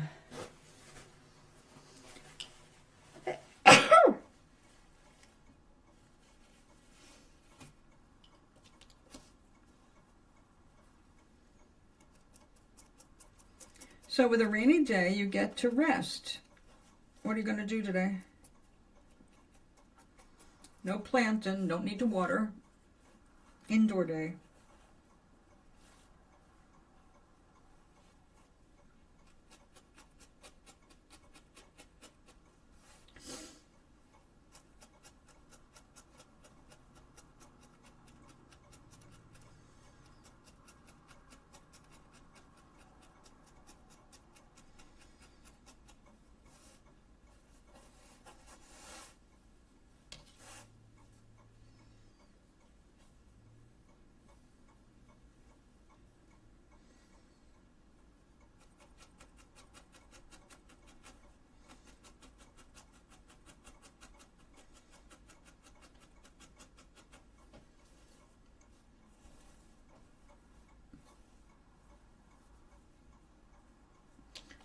We want to cut some of that off. We don't need it to go all the way across there. This art, you can save all these little snips. They're actually usable. You know, cat hair is also usable. You can make felting with that. If he's happy with the whole way work, then he'll let you sleep. Yeah, he's got to be sure. Hold on, guys. You both sent me pictures.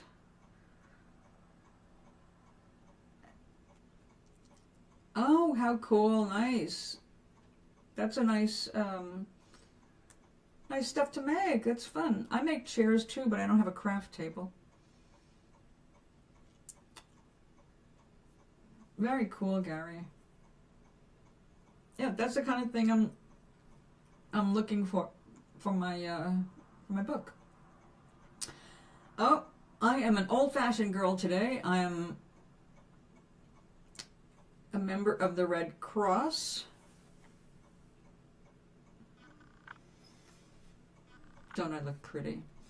A movie star. That doesn't work. And a third one, my head is too big. And this one looks like my grandmother's time. Here I am as my grandmother, although my grandmother had blonde hair. Believe it or not.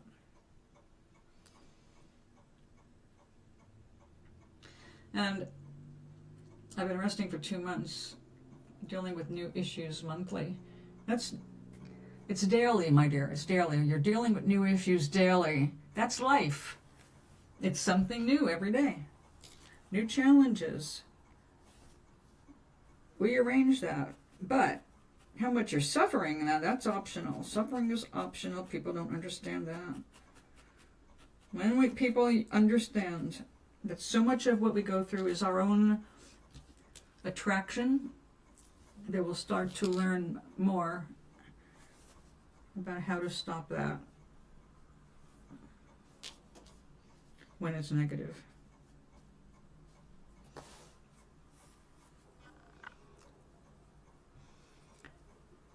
It's the hair that's too big. Is that it?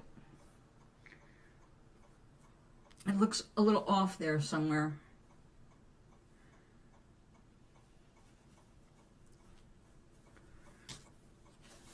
All right, let's try doing it that way and see if this...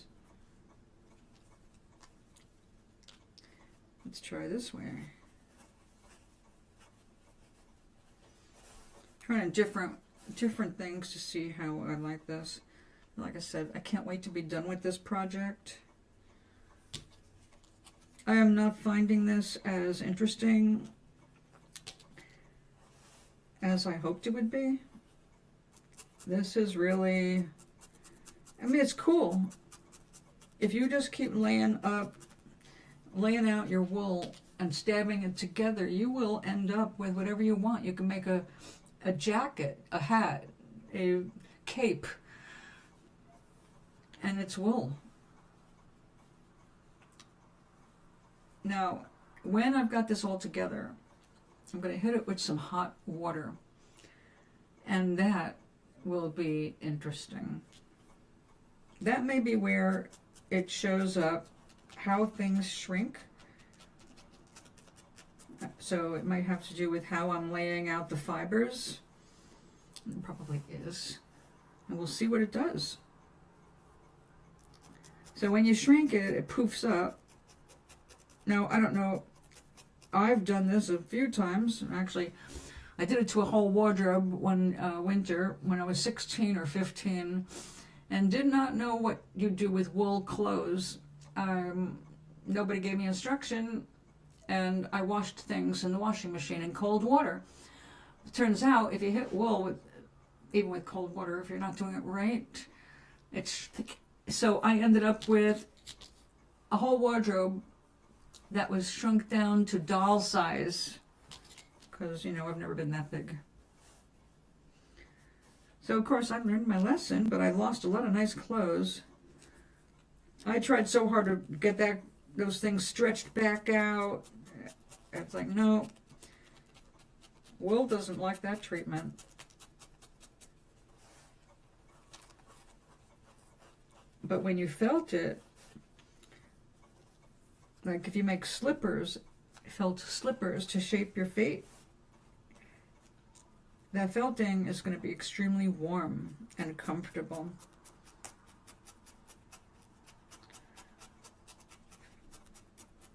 I have a gnat in the house driving me nuts.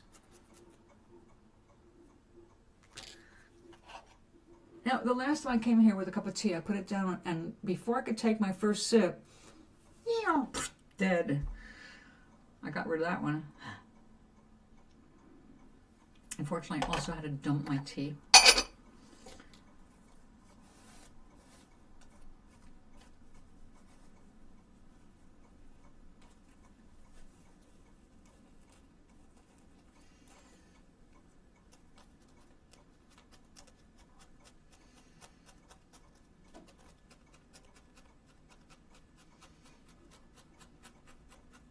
So I wrapped this wool differently than the last ones. We'll have to see what happens. Oop. Come on. Flip over.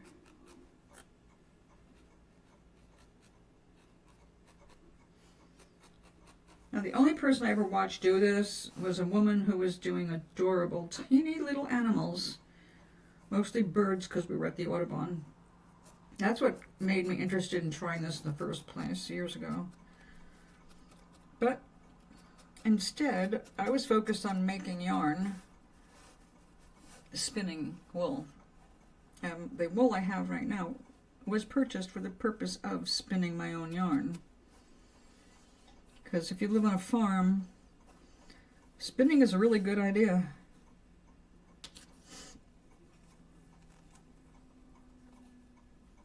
Also, another skill I needed to learn for Namaris. After all this stuff I did with yarn, I don't think I ended up actually focusing on it very much in the first book, and it didn't come up in the second at all.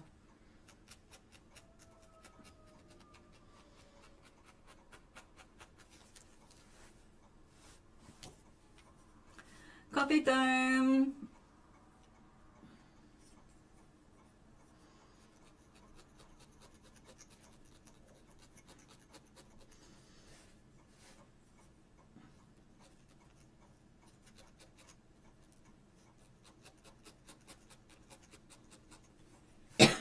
Excuse me.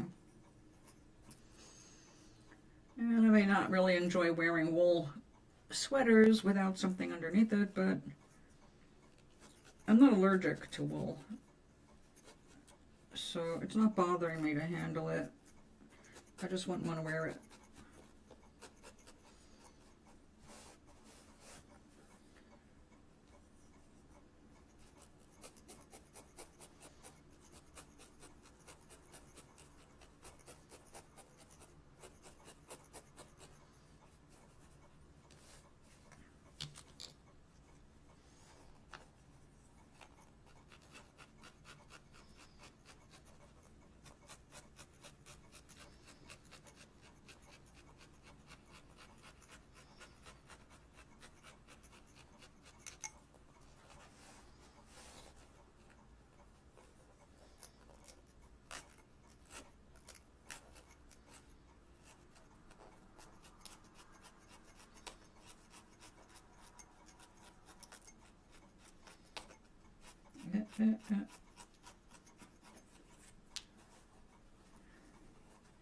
You get over there.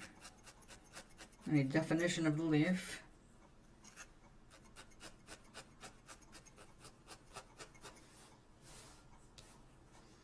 Now, if I was buying a kit to teach myself how to do this, I probably would have chosen something a little different. But my friend knows I do love plants. And that's probably how she chose that. I think she got herself one too, not the same.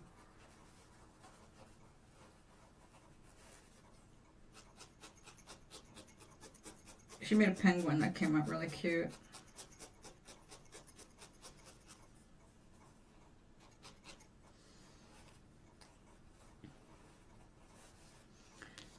I understand that needle groups usually have a pile of band-aids in the middle of the table for everybody to draw from. I don't want to get that way, so I do have this, but I don't have to use these right now because I'm not getting too close to my fingers.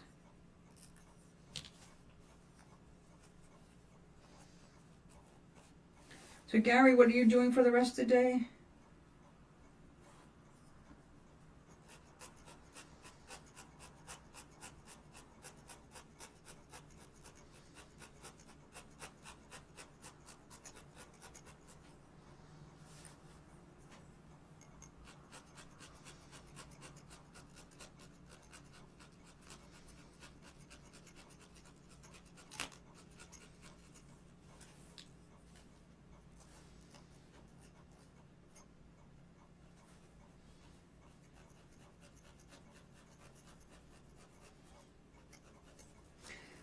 Getting stuck, I can feel it.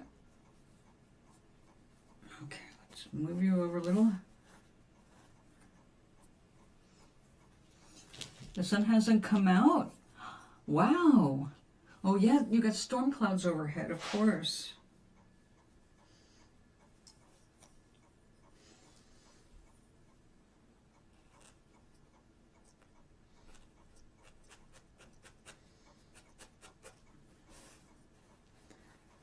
Actually, the only reason I ended up putting a curtain up in my kitchen wasn't because I wanted to block out the view, although I don't mind in winter because it's a crappy view.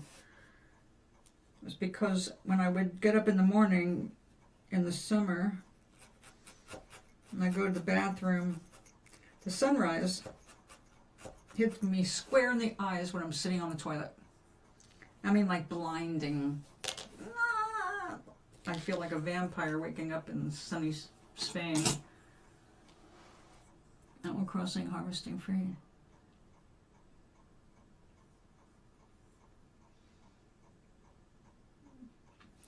Well, that's up to you. If you're asking me medically, should you do that? I'm going to say no. Sugar causes inflammation, and if you eat it first thing in the morning, you're screwing your own cortisol. So I'd have to say no. If you really have a craving, why don't you just make some pancakes, which will be almost free compared to what those donuts cost.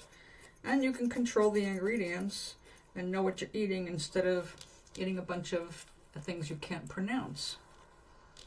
Unless you have a donut shop that makes really good donuts and you're not talking about Dunkin'. So, it's your choice, man. You're going out there in this rainy weather.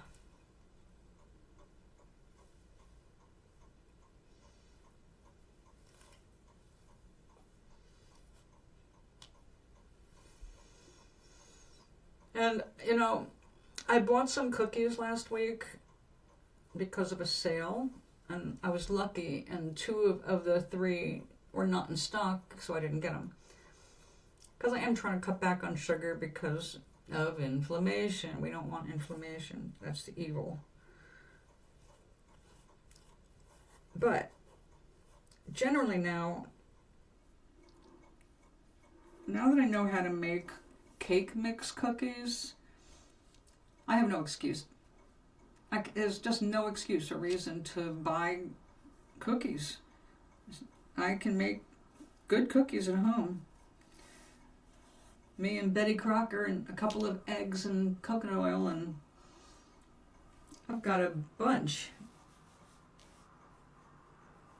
I know you're not into cooking that much though, so. As I said, especially right now, although it's nothing new for me, I'm really into survival, self-preservation. I want to make sure I'm safeguarding my health because I don't trust most doctors these days. I say I don't trust health insurance to make sure my doctors are free to do what they need to do. So we're responsible for our health. We're responsible for our bodies. They're our bodies.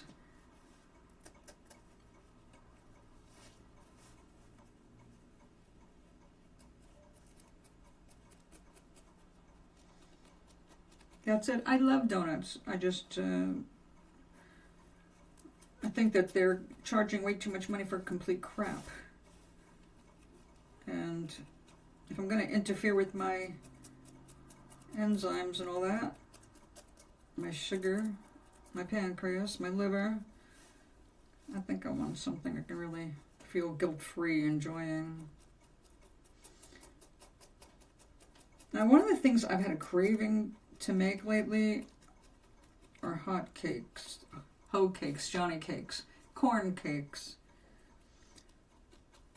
Because I do make good corn cakes, and it's so simple and so cheap and so fast. And you can add so many different things to them if you're in the mood.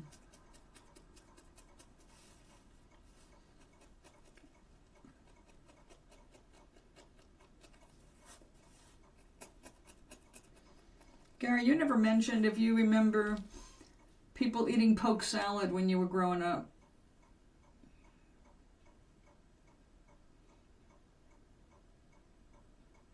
Oh, then, yeah, I'd have something else then. That's a lot of sugar right there. Oh, yeah. Stay away from them. They're all whores. You're not going to get the value for your money. They're right now, and they've gone into the insurance business. That includes CVS. They're already guilty of different crimes. So, it's like, yeah, fuck them all. Now, I have, of course, it's a different thing for me, Gary. I'm 72 next month. I have a couple of very serious illnesses. So, I have to have a couple of different doctors, whether I like it or not. But I try to not see them more than once a year, if I can get away with it. It's really just to keep me on my meds.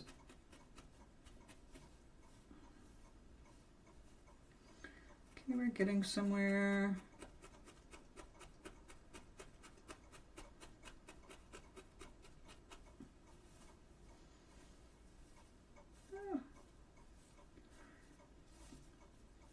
Okay, it's starting to look like a little bit like a plant.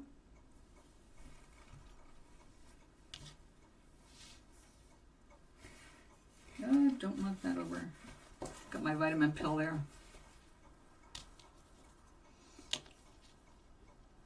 Oh yeah? Is that the closest to you? Is that why?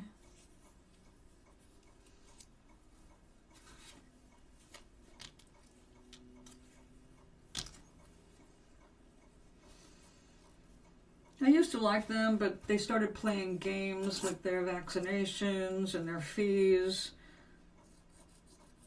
and I kind of gave up on them.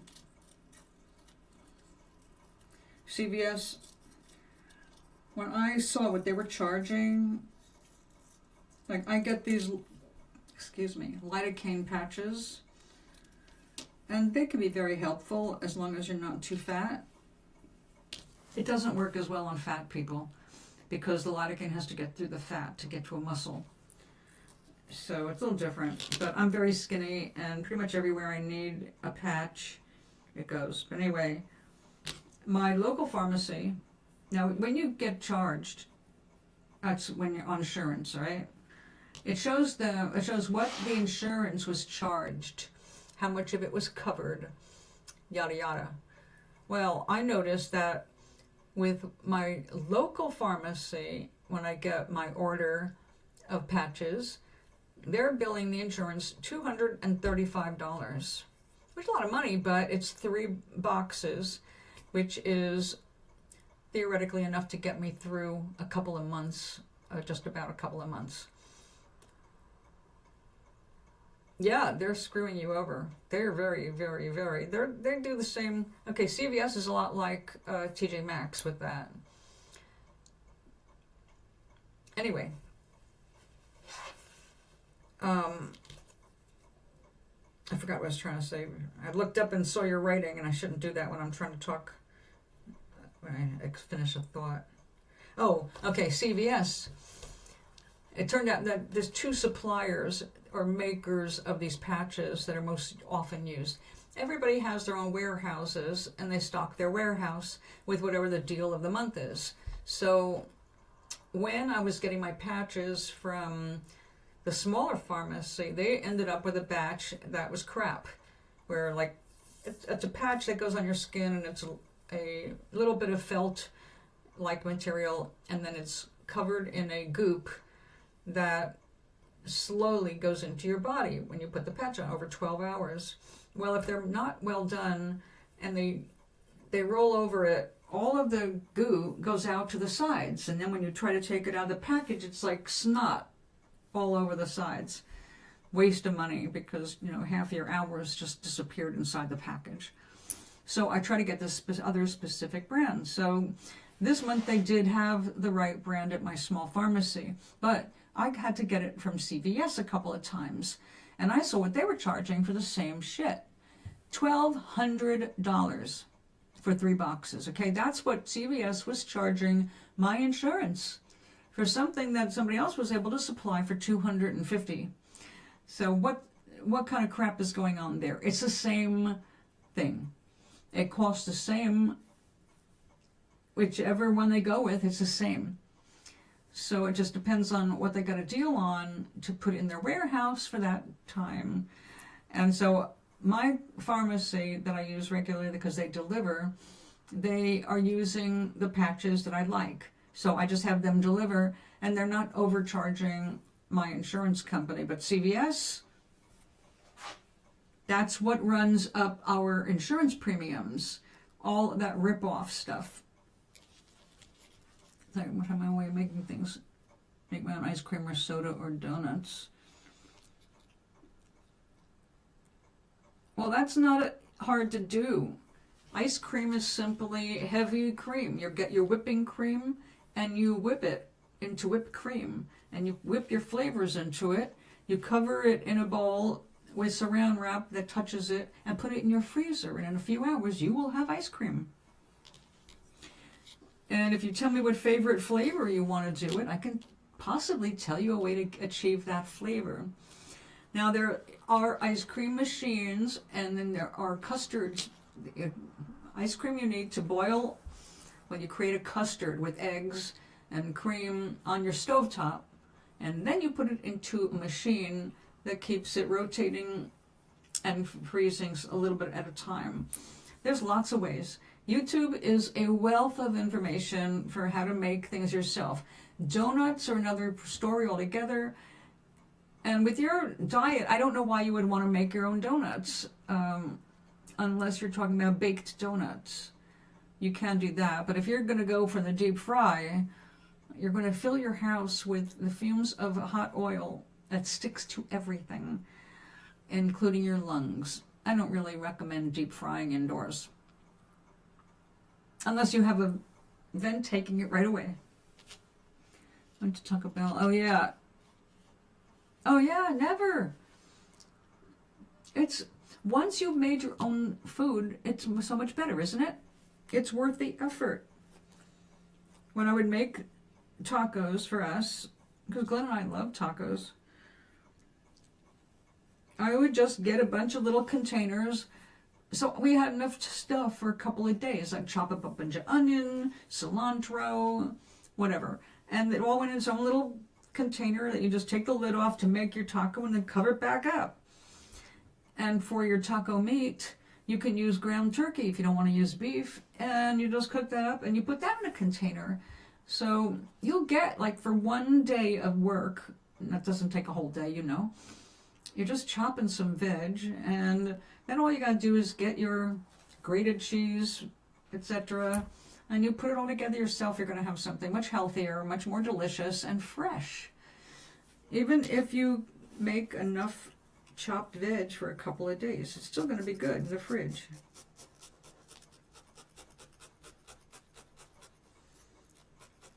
And Agnes reminded me of that because she did that every week. She got her grocery order in, and the first thing she did was get set up for the week ahead by chopping and putting in containers in a refrigerator all the stuff that she would use to make a meal real fast. A bunch of chopped onion, chopped celery, chopped garlic, chopped peppers, whatever, chopped carrots, and all its own container. And then when you want to throw together a soup or a stew or anything in the frying pan, you just pull out those little containers and boom, boom, boom, and 1, 2, 3, man. It's worth taking a little time at the beginning of the week when you first get your groceries to get set up. You save a ton of money. And I have considered, like, when I was really tired last month, I was thinking about buying some of those containers where it's all chopped up already. And I saw them. It's like, you know what, for the price, this is ridiculous. I've got a refrigerator full of onions that I got for free. Why am I paying somebody else to chop them for me? It's not hard work. So I didn't buy any pre-chopped stuff. Also, you know, I know it's theoretically fresh, but I don't know exactly. I don't know who had their hands on it. I don't know if they sneezed while they were doing it. And like I said, with everything going on right now, you have to be self-protective. You have to be on the guard for your own health and safety. You can't expect somebody else to be monitoring things like they were. We used to have a lot of government inspections of our produce, our meats or fowl, and we don't have that oversight now because Trump got rid of it all because it put too much burden on the manufacturers to keep up with inspections and keeping things clean and making sure there were no bacteria. It's too much work. They'd rather just pay off the people who sue them. That's what Monsanto's whole model was. You know, people think Monsanto wasn't being fought all those years, but they were. And the people won a lot of those cases. You just don't hear about it because they don't want you to know that, yeah, you can sue Monsanto for a bunch of different things and you'll win because they're guilty of poisoning us. But not enough so that the government would force them to come clean. Of course, they finally had so much shit over genetically modified things. They sold the company to Bayer. That's all they do, okay? They're not changing, they're not upgrading. They change companies, they change names. All of the search stuff that came up for Monsanto goes away because now it's Bayer. There's all kinds of ways that we're being screwed with. Now, you know, years ago I showed you a chart. I'm sure you don't remember it, but it's updated anyway. A chart of who actually owns all the foods we eat across the country. And it showed all the different brands that we grew up with, them back when they were real brands, and now they're not. They were bought by a larger corporation. So it's like Nestle. Boy, do they have a dirty history.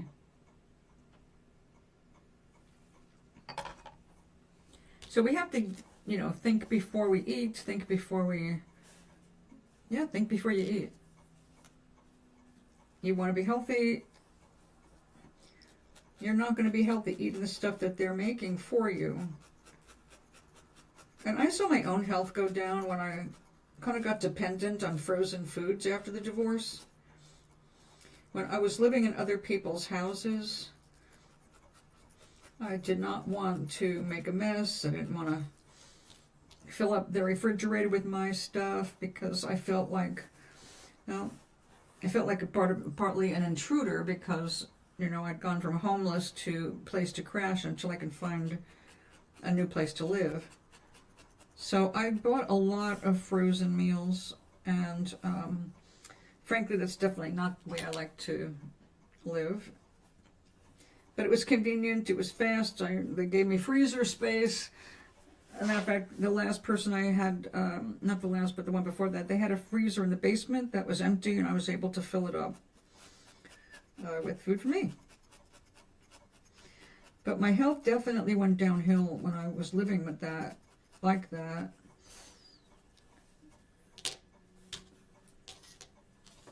And I was like, I did love a lot of that stuff. There's some frozen foods.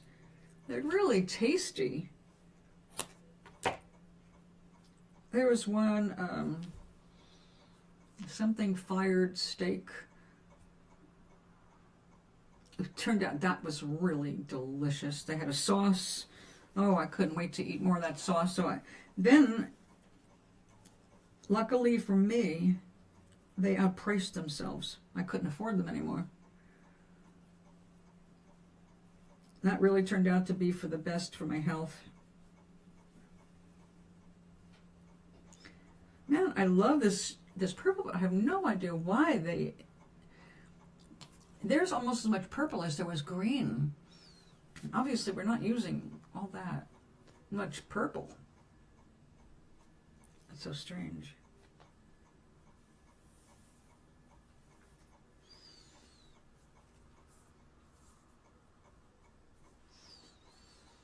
Yeah, we have to watch our backs all the time now, especially now because as people are getting hip, they're not buying a lot of that garbage. And now that they're not buying it, these people need to make their money back other ways. So it's going to be very interesting as more people end up turning to real food and helping put the crooks out of business, the ones destroying our health. Last bit of pink fluff. Yeah, I'm looking forward to them going under. They're losing enough of the market share that they actually have to change their ways. It'd be nice to see real healthy food back out there.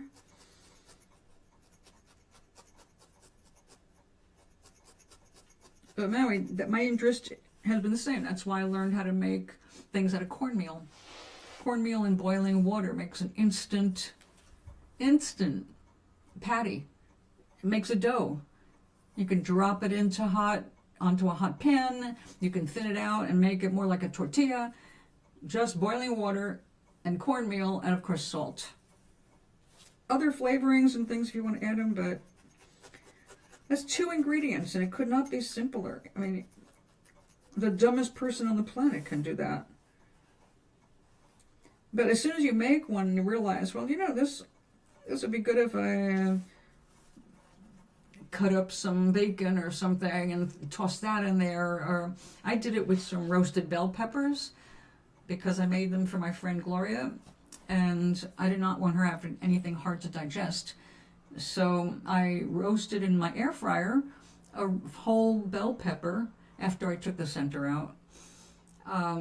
And then when it cooled down, I peeled off the skin and then cut the pepper into little pieces and mixed them into the corn flour mixture.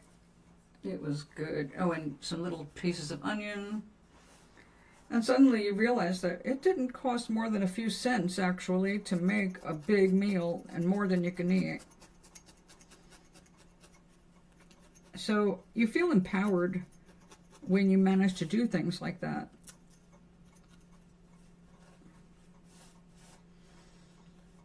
Like this week, I needed to make a grocery order, and I don't need a lot of stuff, but fresh stuff I need.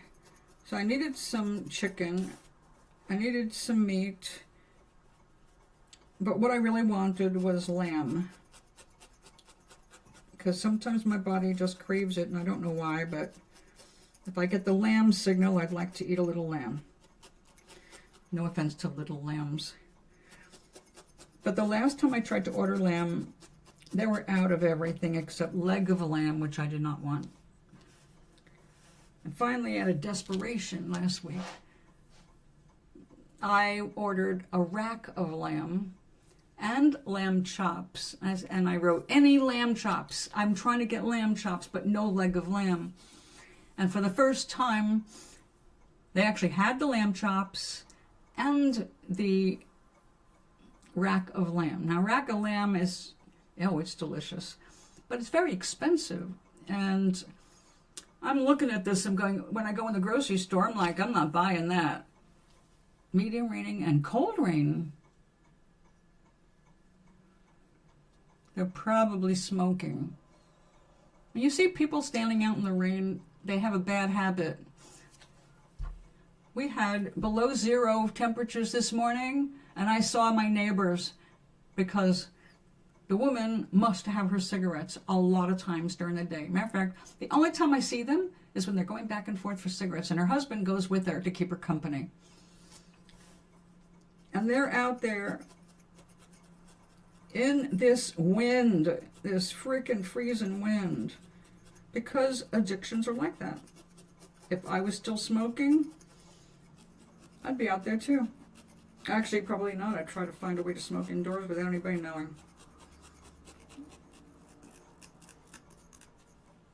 Not legal, but yeah, I probably would have tried it. But thank God I gave up cigarettes. I'm really thankful I did. Because I have COPD because of smoking. So I can show you a reason not to smoke.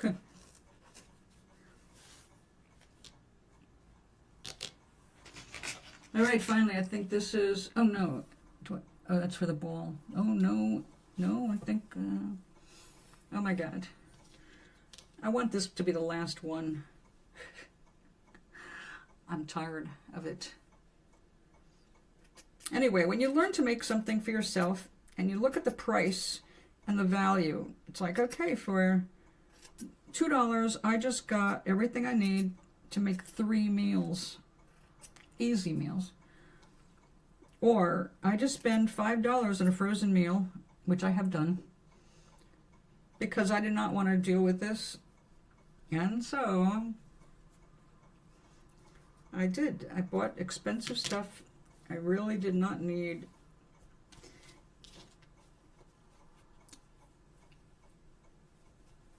The principal reason, though, for cooking your own food is not just saving money. It's because once it's been frozen, you've lost a bunch of nutrition.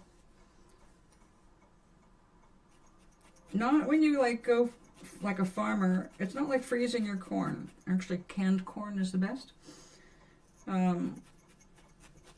Usually freezing really fast will preserve the most vitamins and flavor. So I prefer frozen to cans. But some things are really best in cans. Turns out that diced tomatoes. Tomatoes in cans, way to go, because they have to be canned right away from the field because they're ripe. They can't sit around, they can't go to the store and come back and be turned into something like some of the stuff does. They have to can it fast, just like the corn canned fast. You're going to get your best nutrition and flavor from those few things. Canned potatoes saves you a whole bunch of money and time and waste because they've done the peeling. You can see if it's got an infection or bad spots, they're taken out. So you get a clean can for $1, and yeah, it's way easier. So if I want to save time and money, or mostly time, instead of taking a gamble on the fresh potatoes, which often don't last, I'll go ahead and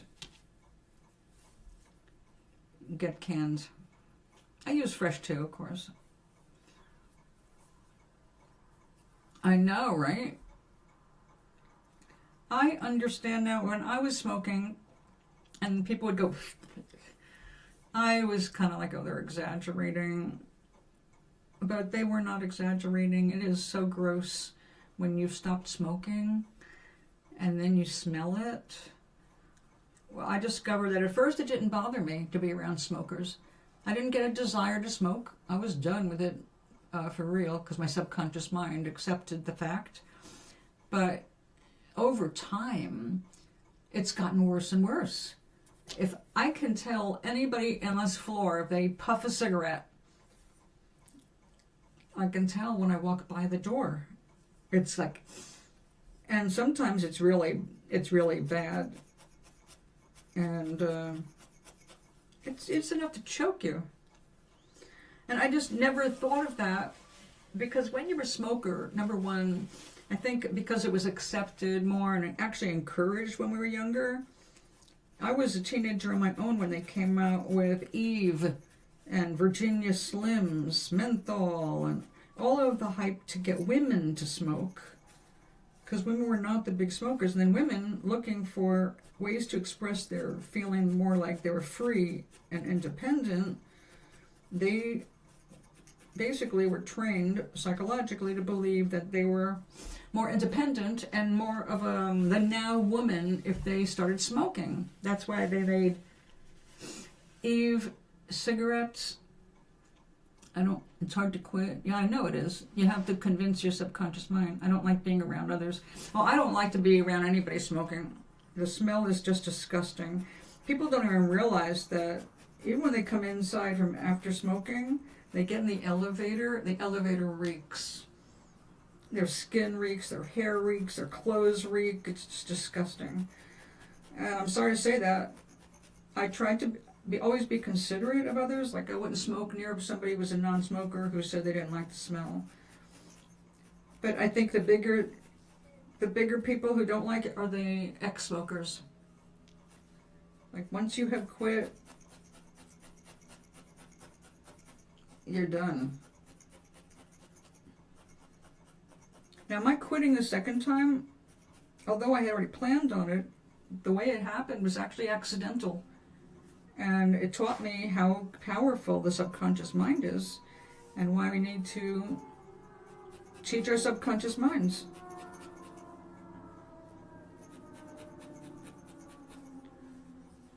Now this is not normally the middle of this this plant, but I like it, so I'm doing it.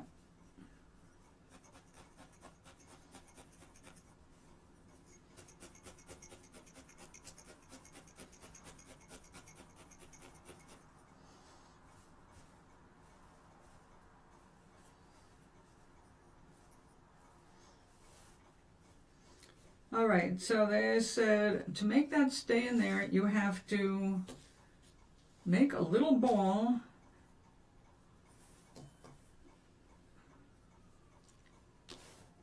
Well, let's see.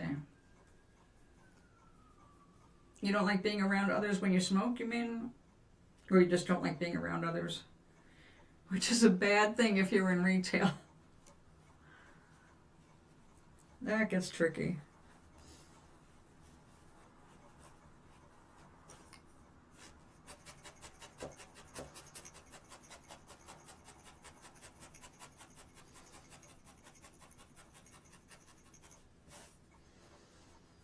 Now, one of the things that is growing, even with AI, they're trying to make customer service online all about AI, right? I do not know anywhere I can go that I can escape AI now.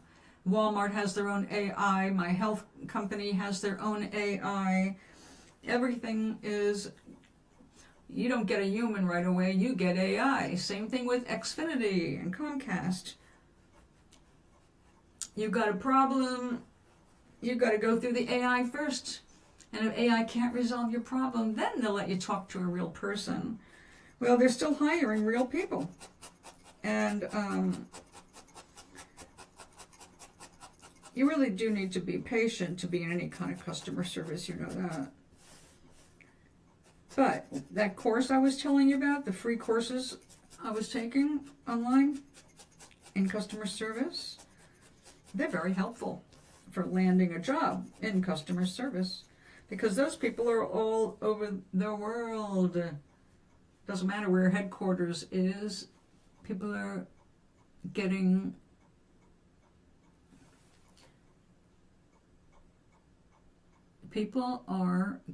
to be a little lost looking. Maybe so.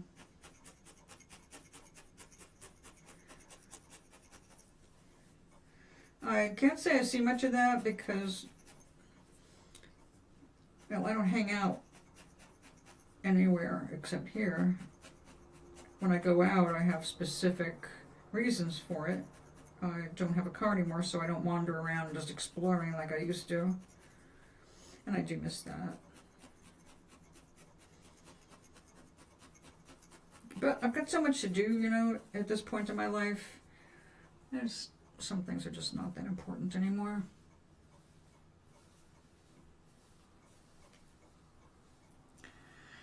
Well, that could be because they're focused on their phones. Too much time on the phone, not enough time learning to interact with people and develop relationships.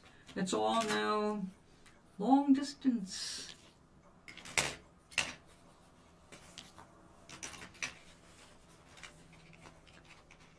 Yeah, the best thing we could do, seriously, and I'm speaking as someone who really loves computers, or has loved computers. I love a lot of things about the digital environments. I don't like what's going on right now, so I can't speak to that personally, but other than I don't like what's going on, I think that TikTok, Instagram, all those things at this point, because of who owns them, should be illegal. I like what France and Europe is doing now. They're going, no, you can't just go ahead and put this online. You have to have responsibility. So I like that. That's what Musk is being investigated for because of all the shit that he's been doing with Grok. Basically, again, you know, he's just a piece of shit, doing terrible things, and he needed to be reined in, and he is going to be reined in. Spain just announced one of the best policies in regards to online media to protect children, because children are into social media, and they need to be. It's their generation stuff, but they need to be protected until they're old enough to discern, and they need to be taught what to avoid, because we've got child predators online everywhere. Twitch is full of them. Twitch is also full of people trying to get people to become white supremacists. It's just a hotbed of Nazis. That's one of the reasons I quit. They're not monitoring it. They're not taking care of it. They're not stopping it. Unless somebody makes a personal attack, I guess they're allowed to do what they want to do. And that, I think, is what helps turn people into zombies. They're no longer thinking for themselves. They're letting social media tell them who to be, who to look like, especially the who to look like. Have you ever seen so many women that look like balloon animals now? Seriously. And I'm not trying to shame people for their looks, but I am trying to shame them a little bit, the ones that are doing the artificial looks. They're not repairing damage, like if they were in a car accident and need a scar fix. They're not repairing serious facial features like a jaw that doesn't close properly. They're doing it all for cosmetics. They're turning themselves into their idea of what's perfect. And they don't even know how bad they're going to look as older people when all that stuff basically starts sagging and giving way, because it's not natural. Your body doesn't absorb it. It is not natural. You can't have implants and think they're going to stay right there your entire life. When you become an old person like me, your collagen thins. Everything thins. And they don't have the collagen underneath to puff it up and keep it up there. Same thing's going to happen to these people with all these false things. And if you don't think your scars are not going to show, Another story. When you squeeze a pimple, you're killing cells way down there in the epidermis. And as you get older, you're going to see those.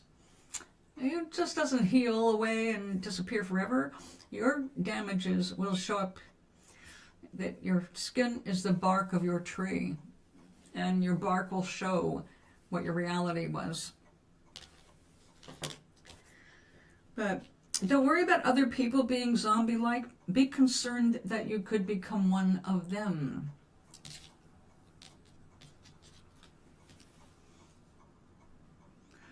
Yeah, there's a show on plastic surgery.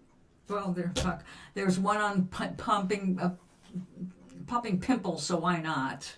I don't know why people like this kind of thing, but there you go. You like it. I don't know what the appeal is, but yeah, seeing a makeover without the gory details, it's lovely to see people improve. Like people with no teeth getting a smile back. I love that.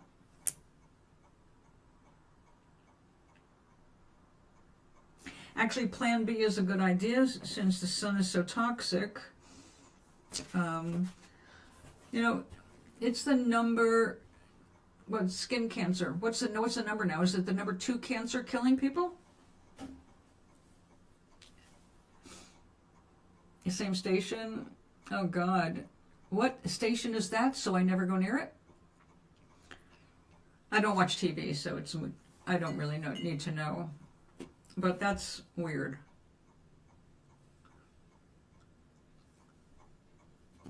I want to see people improve their lives. But when the focus is all about their external properties, they're not developing their inner person, and that means they're going to be lonely. Lonely and possibly bored. They can't think of things to do. They become very boring people. They have nothing to talk about. It's like, well, why am I going to hang out with you? You don't know shit. There's people that are lovely people. I know lots of lovely people.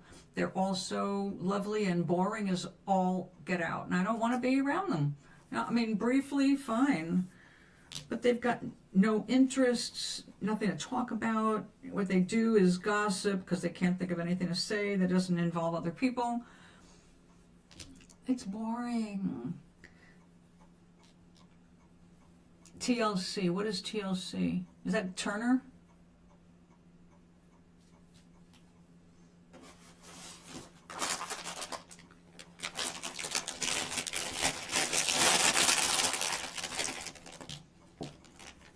I think it's wonderful if you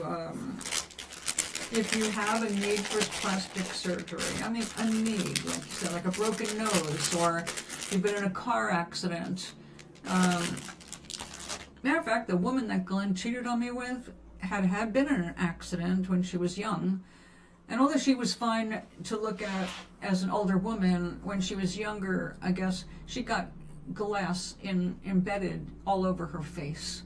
And so they had to go and operate and take out every little sliver of glass.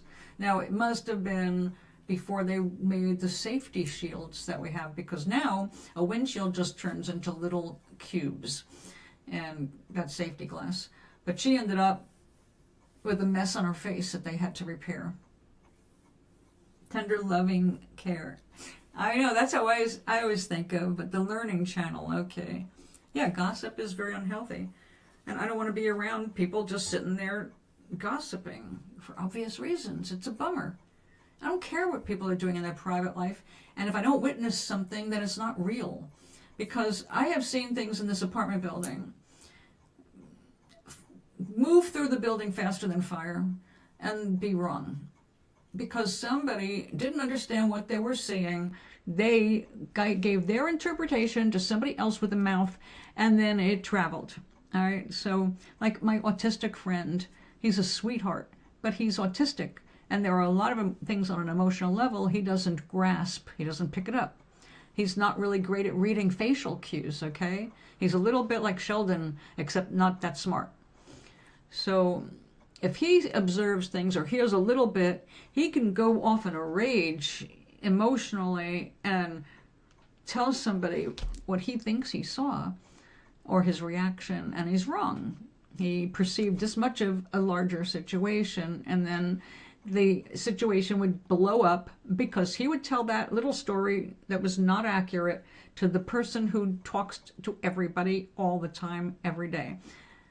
And she megaphones it, and then suddenly everybody's talking about blah, blah, blah, blah, and it's like, a lot of the times when they get to me, it's like, did you know?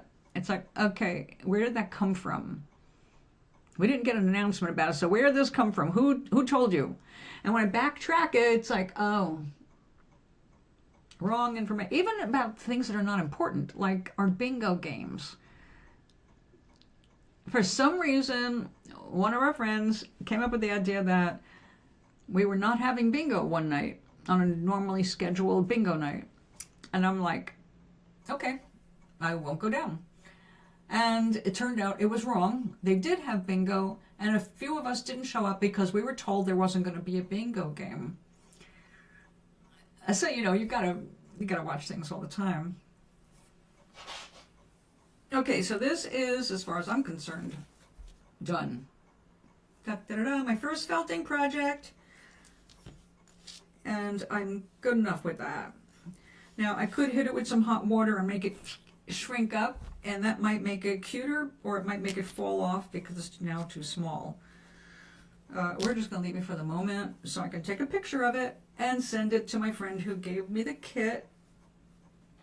And look at all the leftover wool I have for wet felting. Okay, so the next project is wet felting.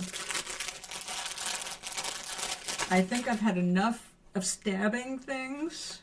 Thank you. It came out kind of cute overall. I mean, this is not something I would buy. But, you know, that's a lot of the crafty hobby kits are things you make for other people.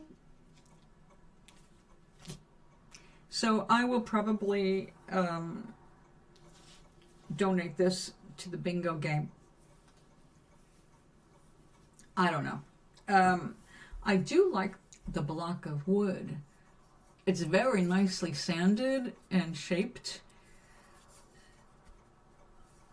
Although I don't know exactly what I would use it for, that is big enough to put a candle in that hole. So I could make it decorative and make it a candle holder, although I never burn those candles anymore. I do actually have some Sabbath candles. A little smaller than that, though. Little tin foil takes care of that. So that was fun.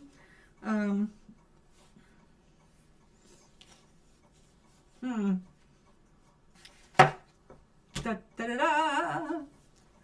Okay, so Gary, what do you have this afternoon? Yes, it did. It was all a kit. Let me see where the box is. I know I did not throw away that box. It was a good little box. Oh, I asked my sister today to send me some pictures of her first granddaughter. And I finally got some. And she is adorable. So this is what came with the kit. I would say that if you're interested in learning needlecraft like this, Hillfolk is excellent. They have very detailed instructions, templates, everything is, they show you how much wool to do, how to do that. It's like, very good, very good. So even though I did not do a perfect job of it, I would have to say that if you're into it, you want to try it, Hillfolk is a good brand. It comes with every single thing that you need, including that needle that I was using. It turned out to be way better than the ones I got.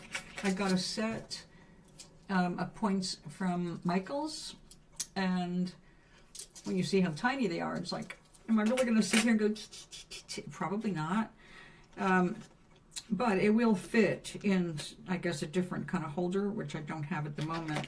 But this came with it, and this turned out to kick butt. Very quick. It's a big needle, and this little bendy end of it is just fine. This one came with these needles. Come on. I gotta be careful with this stuff. These are sharp things. I've got a bunch of needles here. They are some different sizes, but they're all pretty close.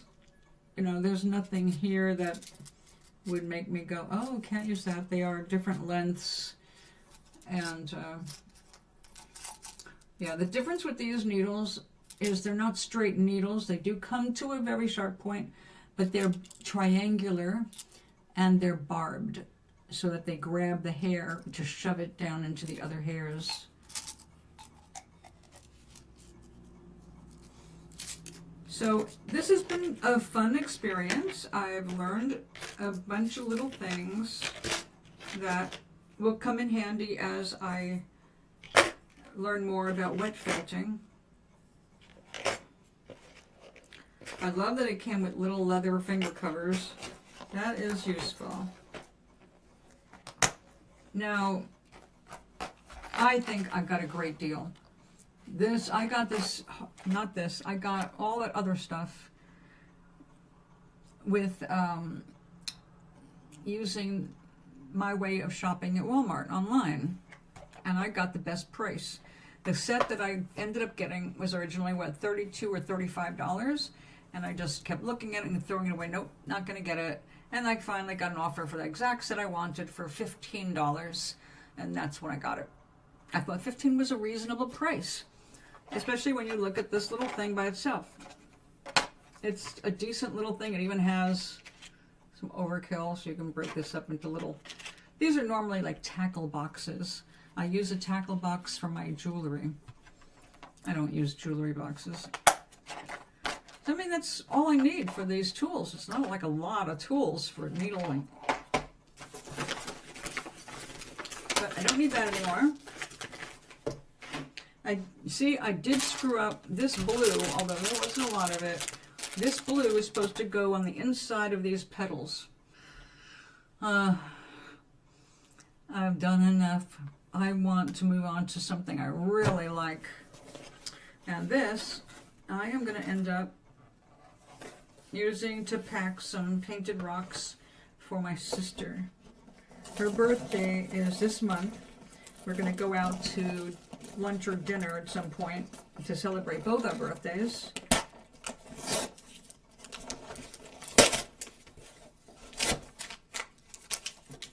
Yeah, let's get rid of this.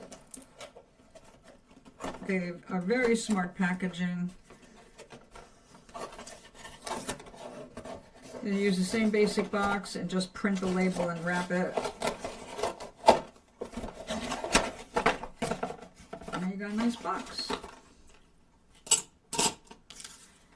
So Hillfolk felting kits, good value for the money, absolutely.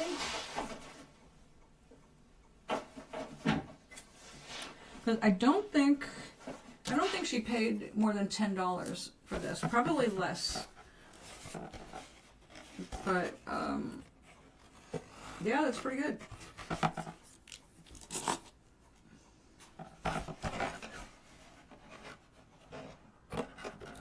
When my sister opens this, she's going to be surprised.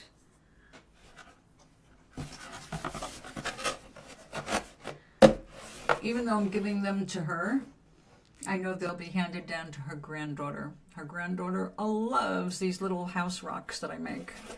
So I'm going to make sure she gets 3 of them to add to her collection.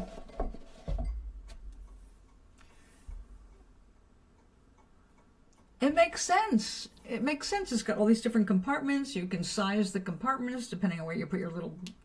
It's great. It's practical. You can see everything, right? Okay, this... Do I really need this? So I might be... Actually, there is a use I might be able to use this for. When you're wet felting, you need something to help push the soapy water into the fibers. And there is a cool wooden tool that you can use that they make for that. It's got a texture to it. But in this case, the modern way of doing this is to use bubble wrap. Little bubbles, if you are working with your fibers on little bubbles, it has room for them to kind of wash together until they interlock. So, yeah, that's the next project. I'm ahead of the game. I've got enough artwork to mail to my 2 babies the next couple of days. So, or I should say the next week anyway. Something for Gloria, a couple things for Gloria, something for Harvey. So I don't have to do any more watercolors this week. It's just writing and water felting, wet felting. I don't mind having extra. I will put this to good use. But the blue, okay, let's say, yes, it's not a whole lot.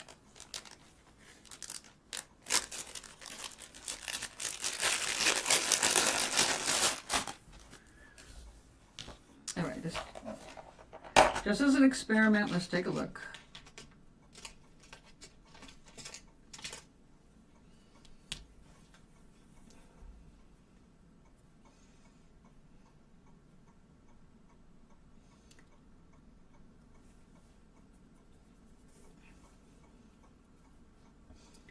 I have to say that there is a trend I'm enjoying in the makeup realm, and it is men polishing their nails.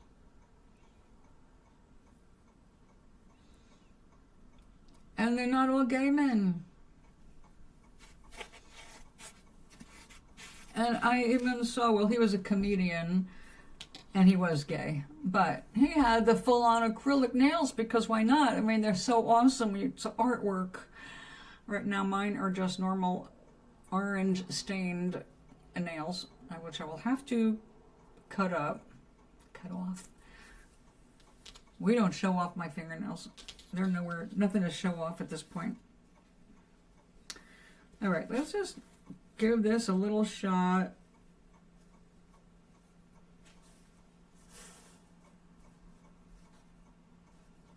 Let's see what I think about it. That already looks like too much.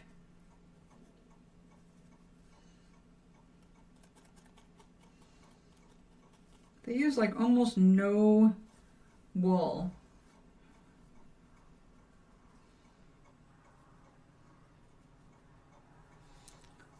Talk about an inexpensive hobby. When you think about how little you really need, it's pretty cool.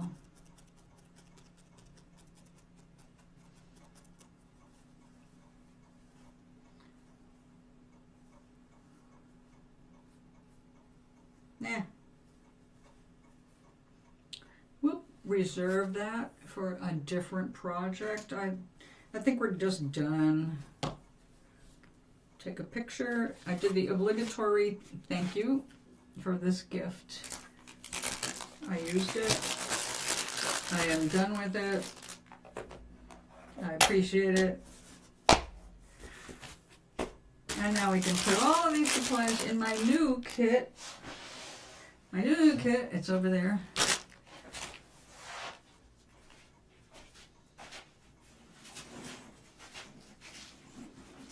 This bag was one of those things I went, I don't know why I'm saving this. It's not like I'm traveling. But now I know why I saved it. It's like perfect. It's perfect for holding all my wet felting supplies. So, there we go. Ta-da. These are templates. That's so cute. Oh, you know what? Put this with more.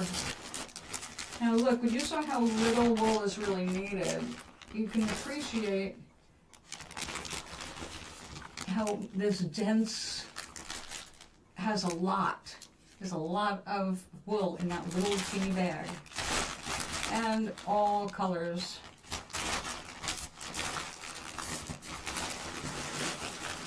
Oh yeah, you need special soap. Nothing really unusual. A Castile soap, which is, olive oil is the best, but I ended up having to get coconut, which coconut oil also works. As long as it's heavy oil, it helps the fibers move together. So did I cover it all? Oh no, I'm going to put these away. No, we'll just leave them on top. We don't want to get them squashy. So cool. This strange bag, which was for me right now useless, it was just sitting squashed in a closet. American Flyer. It's got way more room than I actually need to call upon right now. Oh yeah, this is different ways to carry it. Mostly I just need to get out of my way.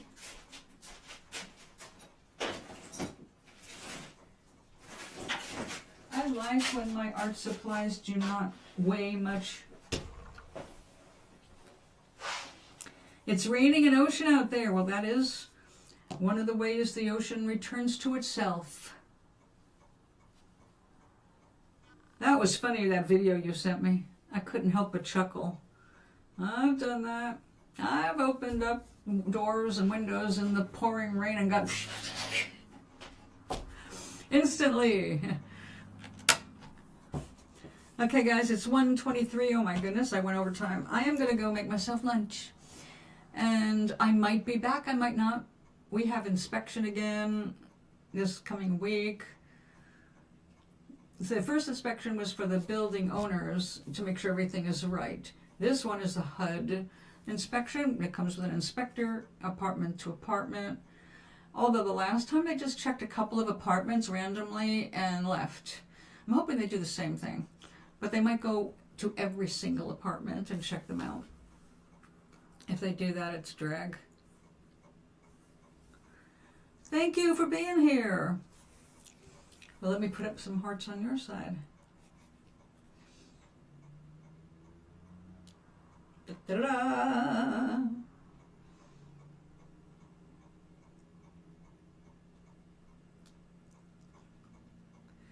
So Maui, you're going to do inside learning to cook something instead of going out in the rain and wasting money on other people's crap.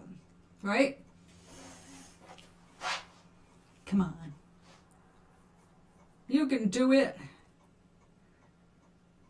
You know that recipe I sent you, better, bigger, better baking?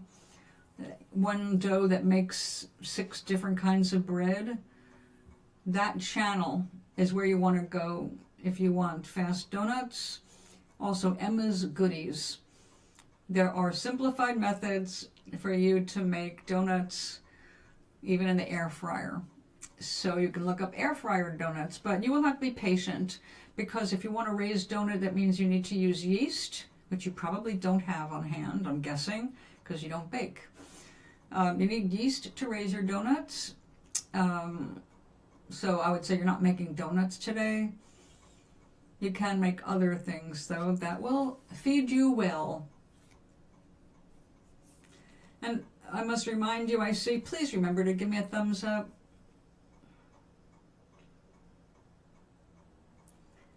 I appreciate it. So, guys, have a wonderful afternoon. If you don't see me back, that means I'm cooking and eating and cleaning, not felting. But I'll be back with that sometime tomorrow. It's going to be a nasty cold day, so I will not be traveling anywhere. I'll be right here. And I'm hoping tomorrow will be the first attempt at wet felting something. We should do a little experimental piece first. Get a feel for it. We'll find out.